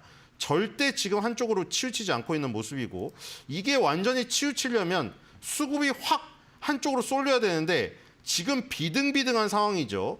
지금 2월 28일 날 1조 5천억 원, 3월 11일 날 1조 5천억 원 순매도 이어서 이번에 3월 17일, 18일날은 드디어 합쳐서 1조 순매수가 나왔습니다. 계속 장군 멍군하고 있죠. 자, 장군 멍군 한번 했으니까 순매수 쪽으로 만약에 1조가량이 더 빠져서 나온다. 그러면 저 원달러 환율의 균형점이 깨질 가능성이 있습니다. 만약에 1,430원으로 가면서 깨트리게 되면은 그때는 이제 2,800 도전에 드디어 나서는 그림이 나올 수도 있겠죠. 자, 시가총액 상위를 빨리 보겠습니다. 삼성전자가 오늘도 지금 좋은 상황이고요. 자, 주목할 것은 역시 20위권 안에서 가장 상승률이 높은 14위의 하나오션이 2.83% 오르고 있죠. 왜 주목할 만하냐? 바로 13위의 포스코홀딩스 거의 다 따라잡았습니다. 오늘 내로도 13위와 14위가 바뀔 수가 있습니다. 지금 이런 현상은 9위의 하나에로스페이스, 10위의 HD 현대중공업, 14위의 하나오션, 요즘에 강하다고 하는 이 방조의 이 기세를 보여주는 것이기 때문에 상당히 의미가 있습니다. 한화에어로스페이스는 이제 8위 기아를 추격하는 추격전에 들어갔고요. HD 현대중공업은 KB금융을 따라잡는 지금 추격전에 들어갔고 하나오션은 포스코홀딩스를 끌어내리기 직전입니다. 요즘의 기세를 확인할 수 있는 9위부터 14위의 흐름이 아주 눈여겨볼 만하고요. 자, 코스닥입니다. 코스닥은 상대적으로 상당히 약한 지금 상황이기 때문에 다 플러스권이 별로 없습니다. 이 눈에 띄는 거는 지금 17위의 SM과 19위의 ABL 바이오입니다. 최근에 알테오젠이 한번 달렸었죠. 그러던 이제 이 마지막 4대 천왕의 마지막에 있는 ABL 바이오마저 증권사의 지원 사격까지 더해지면서 오늘 급등하고 있는 모습, 저 모습이 굉장히 인상적이라고 할 수가 있겠습니다. 예, 지금 쭉 살펴봤는데요. 이 확실히 좀 아까도 조방 말씀을 하셨는데 조선 방사는 정말 안 갖고 계신 분들은 포모를 느끼실 만하고 갖고 계신 분들은 사실은 또 마냥 올라가는 거에 대한 또 이게 편하지도 않으실 것 같긴 한데 어쨌든 안 갖고 계신 분들은 갖고 계신 분들이 좀 그래도 좀 낫겠죠. 어쨌든 계속 모멘텀이 좀 나오면서 강한 모습을 좀 보여주고 있습니다. 자, 9시 15분 됐습니다. 이제 섹터별 상황 살펴보겠습니다. 권별 앵커. 네, 국내 증시 출발한 지 15분가량이 흐른 상황인데요. 싱크풀을 통해서 투자자들의 검색 빈도가 높은 섹터 먼저 알아보겠습니다. 먼저 오늘 투자자들 방산에 대한 검색을 가장 많이 하고 있습니다. 독일의 역대급 돈풀기가 헌법 개정안이 의회에 통과를 했다라는 소식이 전해지면서 이로 인해 방위비 증액에 대한 기대감, 특히나 국내 관련된 기업들과 함께 이렇게 계약이 체결될 수 있다라는 기대감이 방산 관련 기업들의 매기세로 이어지고 있습니다. 이와 함께 구리를 향해서도 검색을 참 많이 하고 있는 상황입니다. 중국의 돈풀기로 인해서 구리 가격이 10개월 사이에 가장 높은 가격을 기록하고 있다는 소식이 전해졌습니다. 특히나 WTI 같은 경우 하락하지만 금이나 은, 구리 같은 원자재 가격들의 상승력이 굉장히 눈에 띄는 요즘인데요. 오늘 이와 관련해서 구리도 검색을 많이 하고 있습니다. 오늘 로봇 그리고 의료 AI, HBM에 대한 검색도 많이 하고 있는데요. 로봇 같은 경우에는 로보티즈 대표의 인터뷰 내용도 있겠습니다만 GTC에서 지금 엔비디아가 3가지의 이야기를 했습니다. HBM과 관련된 인공지능 AI와 관련된 이야기를 가장 먼저 했고 이와 함께 로봇, 다음으로는 자율주행과 관련된 이야기를 했습니다. 오늘 그와 연관돼서 오늘 HBM과 로봇에 대한 검색을 많이 하고 있는 것으로 보이고요. 음식료 마지막으로 확인해 보겠습니다. 음식료 지금 식료품 가격이 상승하고 있는 가운데 농심이라던가 여러 업체들이 가격을 인상하고 있는 상황입니다. 상황입니다. 그렇게 됐을 때 마진이 더 좋아질 수 있을 것이다라는 분석이 계속해서 나오고 있고요. 음식료 관련 기업들 이로 인해 주가도 차분하게 상승하고 있는 상황입니다. 삼양식품 같은 경우에 또다시 신고가 경신했습니다. 그렇다면 투자자별 매매 동향은 어떻게 흘러가고 있는지 함께 살펴보겠습니다. 유가증권 시장입니다. 오늘도 외국인의 매수세가 유입됩니다. 월요일장부터 외국인이 매수 기조로 돌아선 듯한 느낌이 확인됐는데요. 현재 구간 3거래일째 매수 잡히고 있고요. 외국인 오늘 250억 원가량의 물량 매수하고 기관 역시나 매수에 가담하면서 지수를 끌어올립니다. 코스닥도 함께 살펴보시죠. 네, 코스닥에서도 코스닥은 개인만 담아내고 있고요. 외국인과 기관의 쌍끌이 매도세가 포착이 되고 있는 상황입니다. 다음으로는 업종별 등락률 함께 살펴보겠습니다. 유가증권 시장입니다. 대부분의 업종이 상승하고 있는 상황입니다. 특히나 전기전자가 1% 이상, 화학이 오늘 반등하면서 1.3%가량 오름세 나오고 있는데 LG화학의 반등세가 굉장히 눈에 띄는 상황이고요. 기계업종도 1.7%가량의 오름세, 음식료품 검색 많이 하는 만큼 업종 상승도 굉장히 눈에 띕니다. 다음으로는 코스닥 업종별 등락률도 함께 확인해 보시죠. 네, 코스닥이 상대적으로 오늘 많이 약하네요. 인터넷과 방송 서비스, 출판, 매체, 복제 그리고 음식료를 제외하고는 전 업종이 하락하고 있습니다. 다음으로는 상승률 상위 종목 함께 살펴보겠습니다. 유가증권 시장입니다. 어제여서 오늘까지도 신풍의 흐름이 괜찮습니다. 8%가량 상승하고 있고요. 어제 우리 시장의 가장 화두가 된 종목이었죠. 동양철강이 오늘 같은 경우에도 7%가량의 시세를 이어가고 있는 상황이고요. LG화학 화학 업종 얘기하면서 언급해 드렸는데 오늘 6%가량의 상승 나오고 있고 IBK 투자증권에서 1분기 영업이 흑자 전환이 가능하다라는 전망을 제시하면서 지금 분위기가 좋아지고 있는 상황입니다. 방산 관련해서는 우주항공주 한국항공우주가 5%가량 상승하고 있습니다. 다음으로는 코스닥 상승률 상위 종목 함께 확인해 보시죠. 네, MBT가 가격 제한폭까지 상승했습니다. 최대 주주 변경 소식이 전해지면서 오늘 시세를 뿜었고요. 클리노믹스는 23%가량 오름세 전환사채 발생을 공시를 했습니다. 비엘팜텍 20%가량의 강세가 나오고 있는 상황인데 프랑스의 한 업체와 함께 유통 협약 소식이 전해지면서 주가 반응하고 있고요. 액시온그룹 최근에 변동성 굉장히 심하고요. 어제 지금 거래소에서 변동성에 대한 공시를 요구한 상황이고 아직은 입장이 나오지 않았습니다. 라닉스 오늘 21%가량의 오름세 포착되고 있습니다. 네, 지금 오늘 급등하고 있는 종목군들까지 함께 알아봤는데요. 전문가들은 오늘 시장 어떻게 평가하고 있을까요? 관심 있는 종목 함께 확인해 보겠습니다. 자, 두 분 특징적인 종목들 어떤 것들 눈에 띄시는지 좀 들어보죠. 서 차장님부터 볼까요? 네, 오늘 시장에서 대표적인 종목들 움직임들을 본다라면 방산주, 호주 이슈로 인해서 좀 움직임이 나오고 있다라고 볼 수 있겠고요. 특히나 또 중요하게 볼 수 있는 부분들은 또 원전 관련된 종목들의 상승세가 좀 두드러지고 있는 상황입니다. 두산에너빌리티가 오늘 좀 4.65% 넘게 상승을 해주는 모습인데요. 사실 전일 좀 조정을 좀 받았다가 좀 회복을 하는 모습들을 보였습니다만 오늘 좀 되돌림이 나오고 있는 상황입니다. 최근 원전주들 같은 경우에는 미국의 민간 국가 발표에 대한 부분들로 인해서 원전이 좀 모멘텀을 잇는 거 아니냐 이런 얘기들이 나오면서 상당히 좀 부정적인 뉴스들이 많이 쏟아져 나온 상황입니다.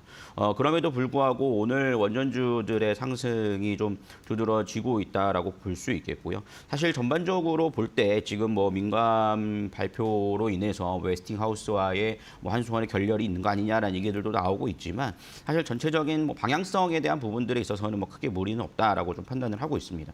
특히나 우리나라 또 두산그룹도 그렇고 이런 쪽에 좀 계속적인 투자가 좀 이루어지고 있는 상황이라고 볼 수 있겠고요. SMR에 대한 기대감들은 여전히 좀 살아있는 구간대에 놓여 있다라는 점에서 오늘 좀 시세가 좀 반가운 소식이 아닐까라고 생각을 해보실 수 있지 않을까라고 말씀드릴 수 있겠고요. 그리고 두 번째로는 방산입니다. 방산에서 특히나 지속적으로 현대로템의 상승세가 좀 나오고 있는 상황인데요. 여전히 좀 기관성 수급들이 지속적으로 좀 이어지고 있는 상황입니다. 특히나 현대로템 같은 경우에는 자주포 관련된 부분들이 유럽 쪽에 대한 수출을 많이 하고 있는 상황이기 때문에 이번 독일의 발표로 인해서 좀 긍정적인 시세가 더욱더 이어질 수 있다라고 좀 판단을 하고 있습니다. 사실 실적에 대한 컨센서스를 감안해 본다 하더라도 주가가 물론 단기간에 크게 급격하게 상승한 부분들도 있지만 여전히 좀 상단에 대한 부분들을 좀 열어놓고 보는 시각들도 분명히 있다라고 말씀을 좀 드릴 수 있기 때문에 보유자분들께서는 여전히 좀 관심 갖고 좀 보실 수 있지 않을까라고 좀 판단을 해보실 수가 있겠고요. 전체적으로 지금 시장에서의 움직임들을 바라볼 때 전반적으로 방산, 조선, 원전 이런 쪽에 대한 부분들이 상당히 좀 강합니다. 하지만 최근 들어서 좀 특징적인 흐름들이라고 한다라면 뭐 DB 하이텍 쪽도 상당히 좀 이슈가 좀 되면서 좀 올라오고 있는 상황입니다. 메모리 쪽에 대한 부분들의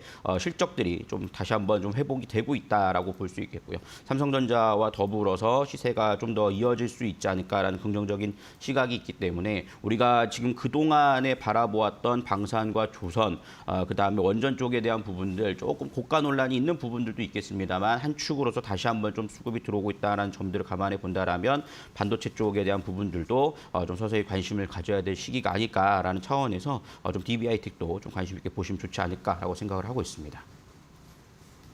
예, 말씀만 따라 원전 관련주들이 좀 간만에 오늘 기지개를 좀 펴네요. 계속 요즘 위축이 좀 돼 있었는데요. 원전주들도 좀 다시 좀 반등을 좀 해 나갈지 오늘 기점으로 또 좀 볼만할 것 같습니다. 자, 신일선 종목별 흐름 한번 들어보죠.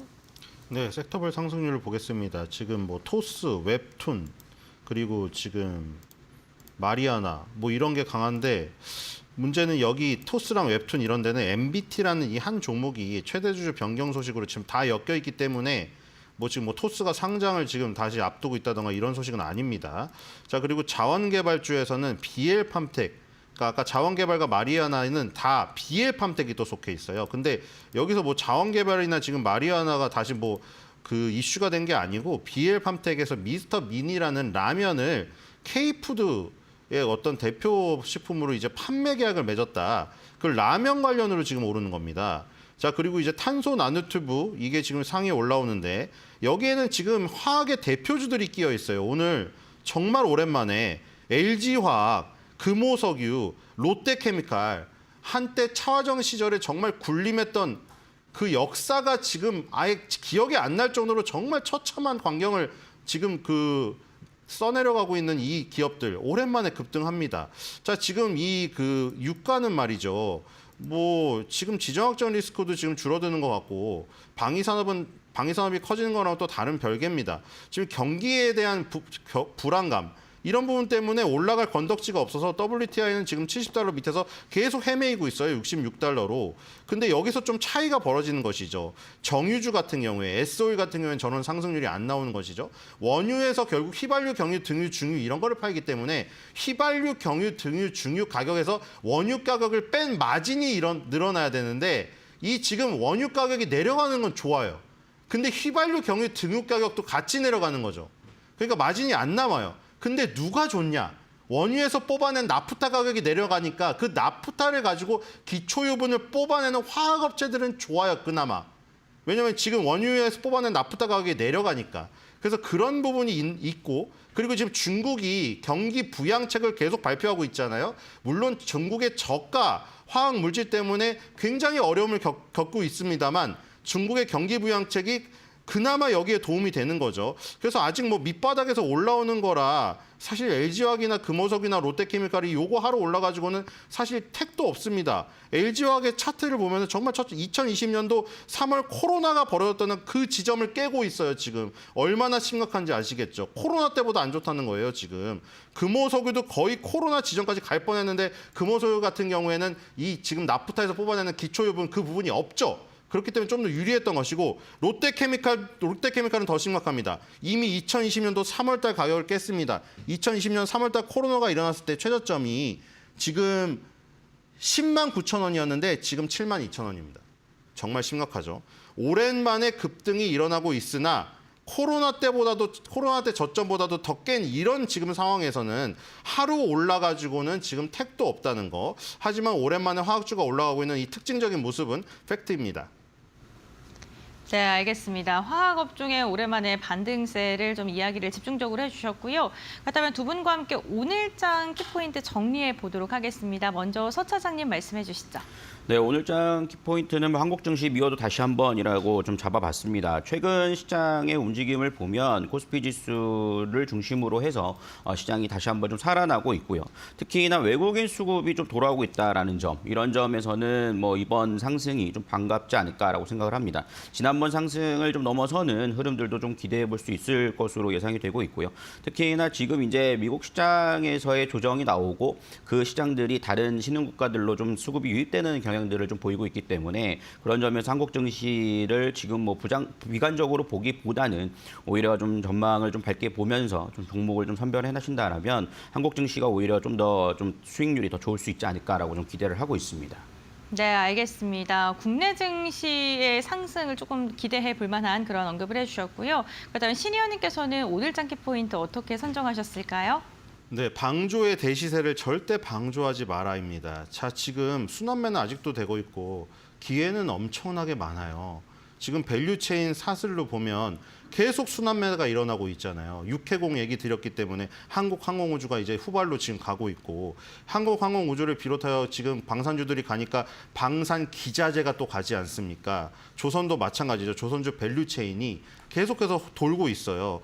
그런 부분에서 이제 시세가 확산이 되면 점점 파이가 커진다고 말씀을 드렸기 때문에 이렇게 대시세를 내는 섹터들은 점점 파장이 커집니다. 그래서 기회가 계속해서 오는데 아직도 방조를 하고 있는 거, 이거는 유죄입니다. 네, 알겠습니다. 방산과 조선의 시세가 앞으로 조금 더 갈 수 있다라고 이야기해 주시면서 강조를 좀 해주셨네요. 네, 오늘 두 분과 말씀은 여기까지 듣겠습니다. 고맙습니다. 수고하셨습니다.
오늘장 선발 종목 살펴보겠습니다. 오늘은 메리츠증권 강남금융센터 김경국 과장님 전화 연결합니다. 과장님 안녕하세요. 네, 안녕하세요. 네, 오늘장 시장에서 보시는 종목이랑 투자 포인트는 어떻게 되실까요? 오늘은 SKC라는 종목 갖고 왔고요. 투자 포인트 좀 몇 개 말씀드리도록 하겠습니다. 최근에 이제 미국의 빅테크 업체들이 이제 조정을 받으면서 일단은 과매도권에 진입했다 이렇게 좀 생각하고 있고요. 그래서 AI와 관련된 밸류체인에 있는 종목들이 역시나 또 한국에서도 기술적으로 과매도권에 진입했다 이렇게 좀 보고 있습니다. 그래서 오늘 가져온 SKC는 사실 여러 사업 분야가 있지만 유리기판에 대한 사업 분야에 대해 시장에 관심이 많다 이렇게 좀 보고 있고요.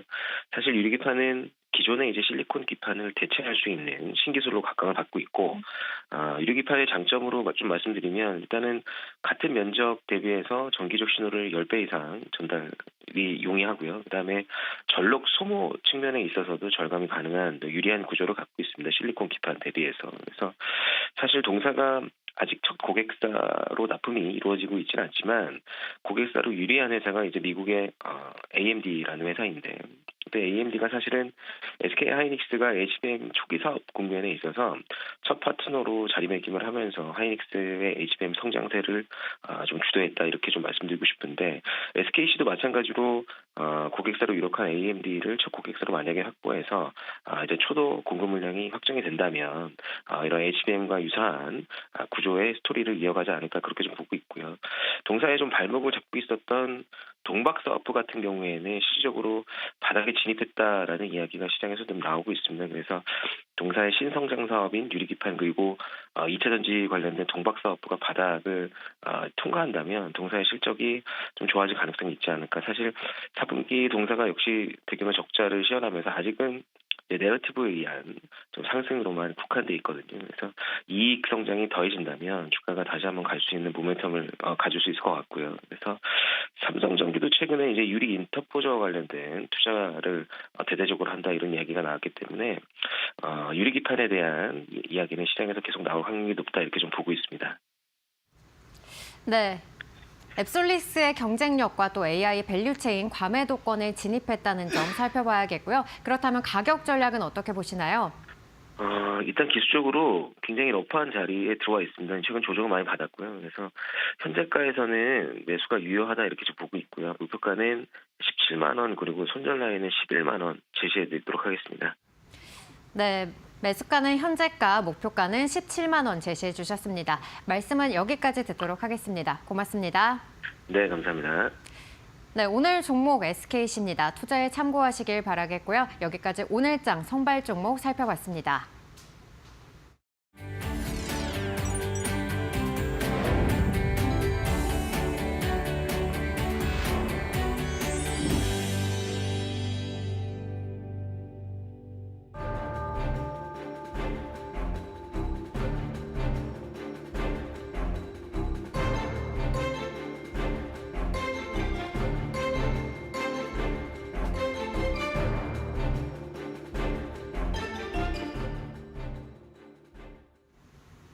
네, 이코노미톡 시간으로 이어가 보겠습니다. 이번 주 삼성전자 이재용 회장이 전 임원을 대상으로 진행 중인 그 교육 시간에 메시지를 내놓았습니다. 삼성전자에 대해서 굉장히 강한 질책과 함께 이 상황을 타개할 수 있을 만한 해결책을 모색하라라는 이야기를 했는데요.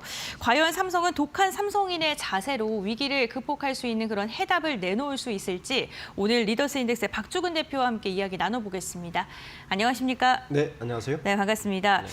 삼성전자 이재용 회장이 삼성의 재건을 위한 강도 높은 이야기를 내놓았습니다. 우선 언론에서는요, 정말 많은 보도가 됐는데 지금도 되고 있고요. 대표님께서는 이 부분 좀 어떻게 보셨을까요?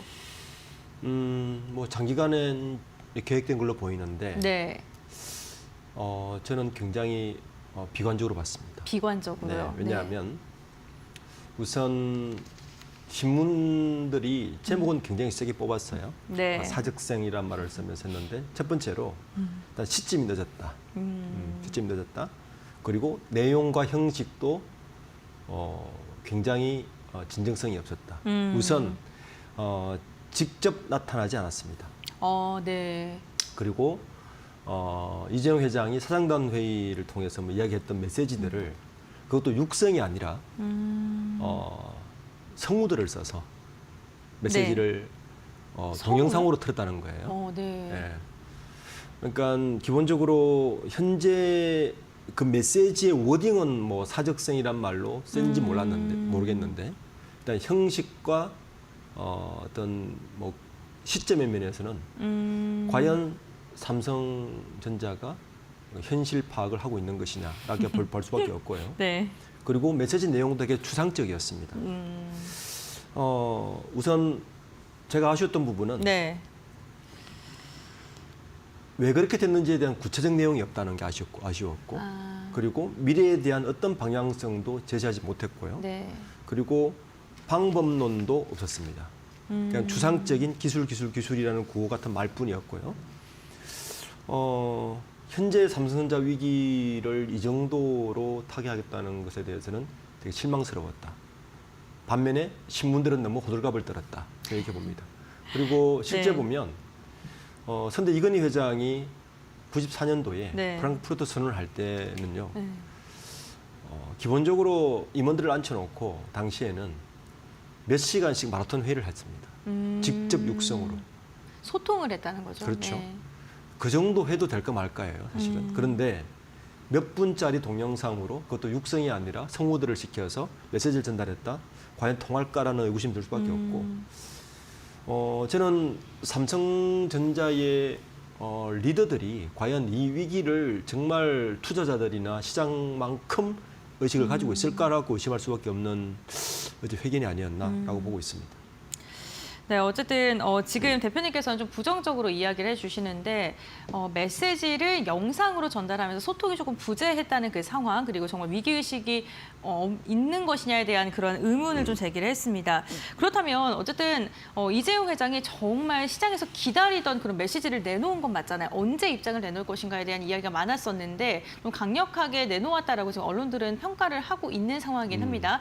그런데 왜 영상으로 이렇게 했을까요? 내용이 없다는 거죠. 그러니까 3분 남짓 동영상이었어요. 네. 그것도 이전 했던 말을 짜집기 한 겁니다. 그러니까 뭐 계속 아버지 이건희 회장하고 비교를 하면 뭐 안 좋게 볼 수도 있겠지만 네. 어쨌든 1시간 정도도 임원들과 직접 이야기하면서 소통할 수 있는 컨텐츠가 없다는 이야기입니다. 네. 반대로 이야기하면 투자자들은 냉정합니다. 시장은 냉정해요. 시장과 투자자들은 진정성을 볼 수밖에 없습니다. 그러니까 전문가들이 보는 견해는 과연 이 정도로 삼성이 돌파를 할 수 있을까라고 볼 수밖에 없고 뭐 언론들은 교육을 받은 임원들을 인터뷰하면서 여러 가지 뭐 말은 했지만 마음을 모았다 뭐 이런 이야기 하더라고요. 저는 언론 플레이일 뿐이다. 시장과 투자자는 정확히 안답니다. 네. 예. 어쨌든 지금 뭐 시장의 분위기를 봐더라도 사실 뭐 수치로만 봐도 디램이라던가 이런 부분에 대해서 뭐 삼성전자의 경쟁력이 많이 좀 위축이 된 상황이고요. 글로벌 기업들뿐만 아니라 국내 기업에도 뒤처지고 있다라는 소식이 있지 우선 않습니까? 가장 대표적인 게 우리가 뭐 AI 이야기를 그렇게 하면서 지금 HBM 이야기를 꺼낸 지가 1년 반이었어요. 네, 맞습니다. 예. 지금 5세대부터 뒤처지기 시작해서 HBM이 네. 6세대는 퀄이 난다는 이야기만 1년 동안 희망 고문을 했고요. 투자들에게. 지금 들리는 이야기는 6세대는 건너뛴다는 거 아닙니까? 네. 7세대로 지금 바로 간다는 이야기인데 그래서 엔비디아의 GTC가 우리가 주목을 하는 것이고 그러면 엔비디아가 HBM의 GTC 그 HBM 7세대를 삼성 거를 쓸 거냐에 대해서 이야기를 할 거고 최근에 엔비디아 측이 삼성전자 공장을 방문했어요. 콜을 위해서. 네. 뒷이야기를 들어보면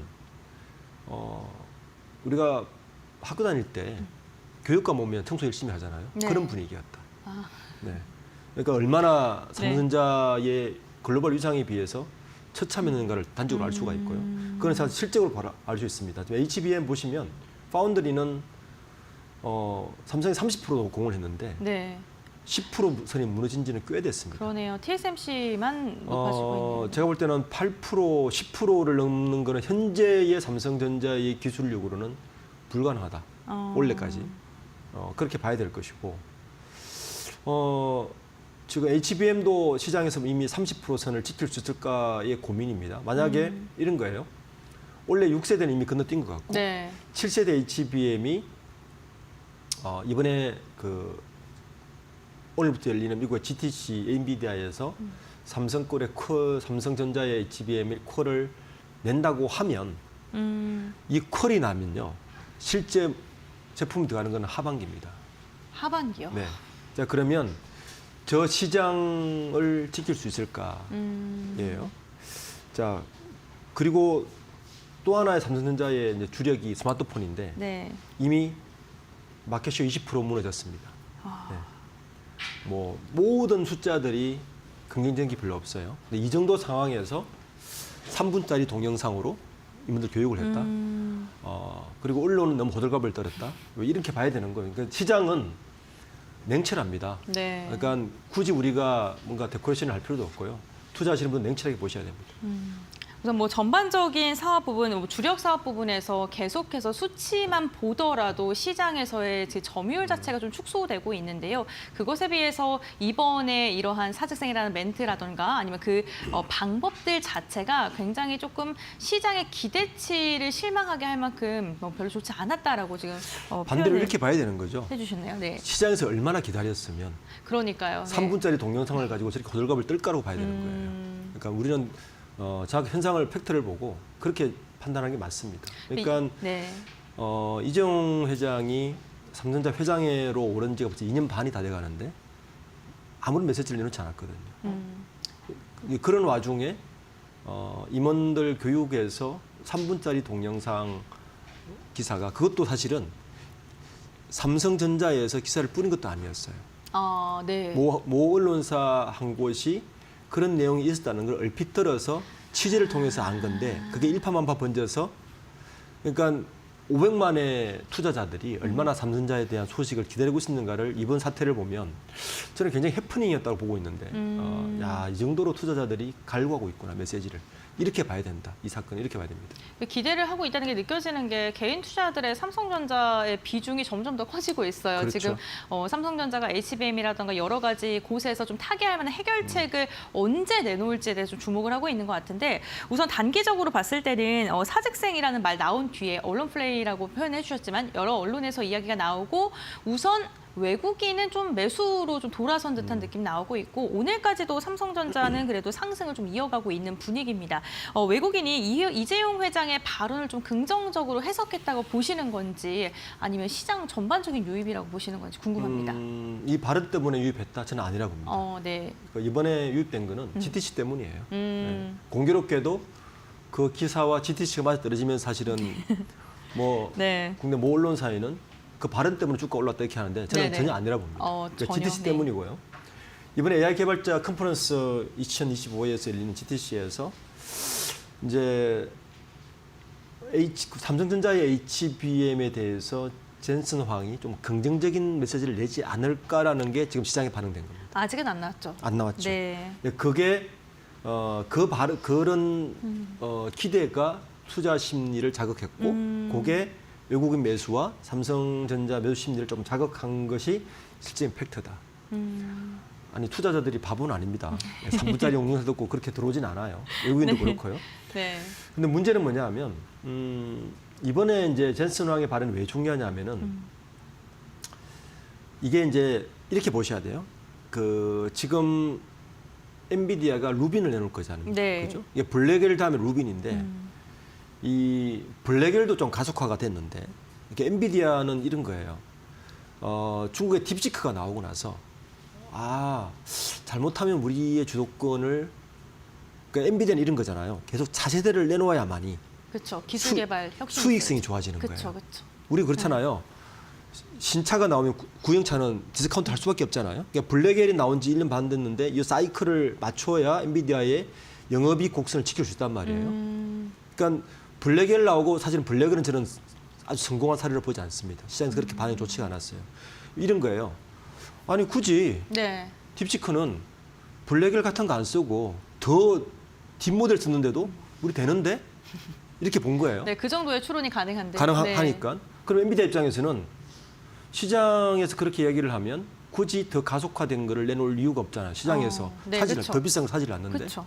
지금의 GPU는 성능은 딱 두 가지입니다. 그러니까 어느 만큼 전력을 소모를 줄일 수 있느냐. 이게 첫 번째 팩터고요. 네. 두 번째는 실제 AI 시장에서 딥시크 정도를 하는데 투자 비용을 줄일 수 있는가에 대한 관건. 이 두 가지가 핵심 포인트인데 아마 그래서 블랙을 빨리 제끼고 좀 루빈을 내놓는 것 같아요. 자, 그런데 이게 이제 삼성전자나 SK하이닉스 입장에서는 호재죠. 새로운 모델 들어가는데 진화될수록 HBM은 더 많이 필요하거든요. 그렇죠. 네. 그래서 요런 상관관계를 조금 보셔야 AI는 이렇게 돌아가고 엔비디아는 이렇게 움직이고 있고 그 삼성전자와 SK하이닉스는 그러면 어디쯤에 가 있는지를 보셔야 그렇게 투자의 맥을 잡는 거죠. 그래서 이번에 GTC 25는 그래서 중요한 겁니다. 그 GTC 2025에서 그 SK 같은 경우에는 뭐 HBM4라든가 속해하면 공개하는 그런 존을 또 따로 만들기도 했잖아요. 네. 그만큼 좀 밀착 관계가 계속해서 좀 나오고 있는 것 같은데 네, 삼성전자는 그거에 비해서 조금 이러다 진짜 완전 뒤처지는 거 아니냐라는 좀 우려 섞인 목소리도 나오고 있더라고요. 저는 네. 이번 GTC, 그러니까 루빈에 삼성전자의 HBM이 들어간다면 그나마 기사회생할 수 있고 네. 이번 루빈에조차도 삼성전자 HBM이 만약에 탑재가 안 된다? 굉장히 리스크가 큽니다. 그러니까 삼성전자 주식을 보는 분들은 지금은 그나마 메모리의 국제 실물 가격이 그나마 조금 반등을 네. 해가지고 그나마 다행인데 이거 오래 가지 않거든요. 네, 지금 경기로 봐서는. 그러니까 이번 루빈에서 삼성전자 HBM이 탑재되느냐가 그만큼 중요한 거고 삼성전자의 반도체 사업에 아주 중요한 부기진 될 것이고 그래서 아마 삼성전자를 주식을 갖고 있는 분들은 모두가 젠슨 왕의 입을 쳐다보고 있을 것입니다.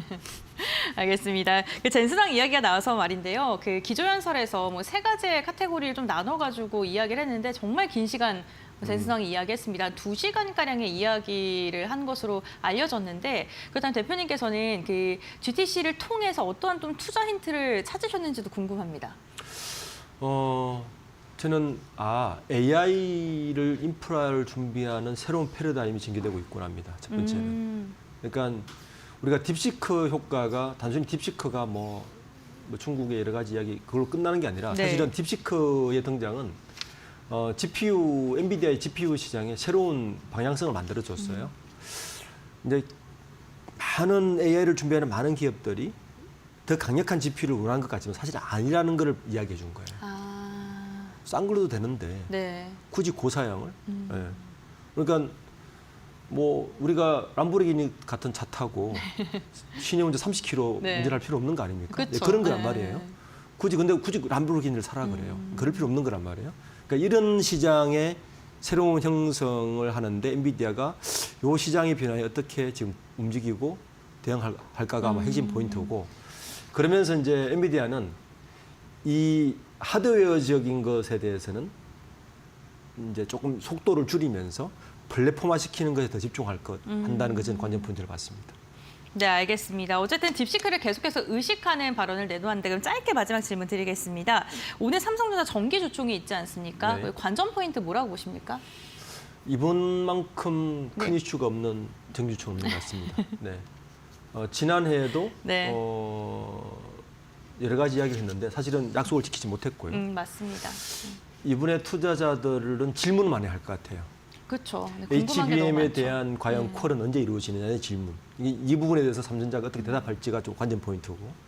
파운드리 쪽도 있고. 또 파운드리 쪽은 포기한 것 같고요, 투자자들이. 네. 그리고 미래 전략에 대해서 아무런 얘기를 못 하고 있어요. 컨트롤 IR에서. 타워 쪽도 좀 궁금할 것 같아요. 네. 그래서 미래 비전에 대해서도 네. 굉장히 날카로운 질문을 할 것 같다. 이 2가지 정도 관전 포인트가 있을 것 같습니다. 네, 알겠습니다. 오늘 리더스 인덱스 박주근 대표와 함께 삼성전자에 대한 이야기를 나눠봤고요. 오늘 말씀은 여기까지 듣겠습니다. 고맙습니다. 네, 감사합니다. 네, 이재용 회장의 메시지에 대해서 재계에서는 선대의 이건희 회장의 이야기를 계속해서 이야기를 하면서 비교를 하고 있는 상황입니다. 과연 그러한 돌파구를 함께 제시할 수 있을지, 그런 해답을 내놓을 수 있을지 오늘 정기 주총까지도 좀 눈여겨보시면 좋을 것 같습니다. 저희 마켓나우 1부 여기서 마무리하고요. 저희는 계속해서 2부를 통해서 여러분들과 함께 소통하겠습니다. 고맙습니다.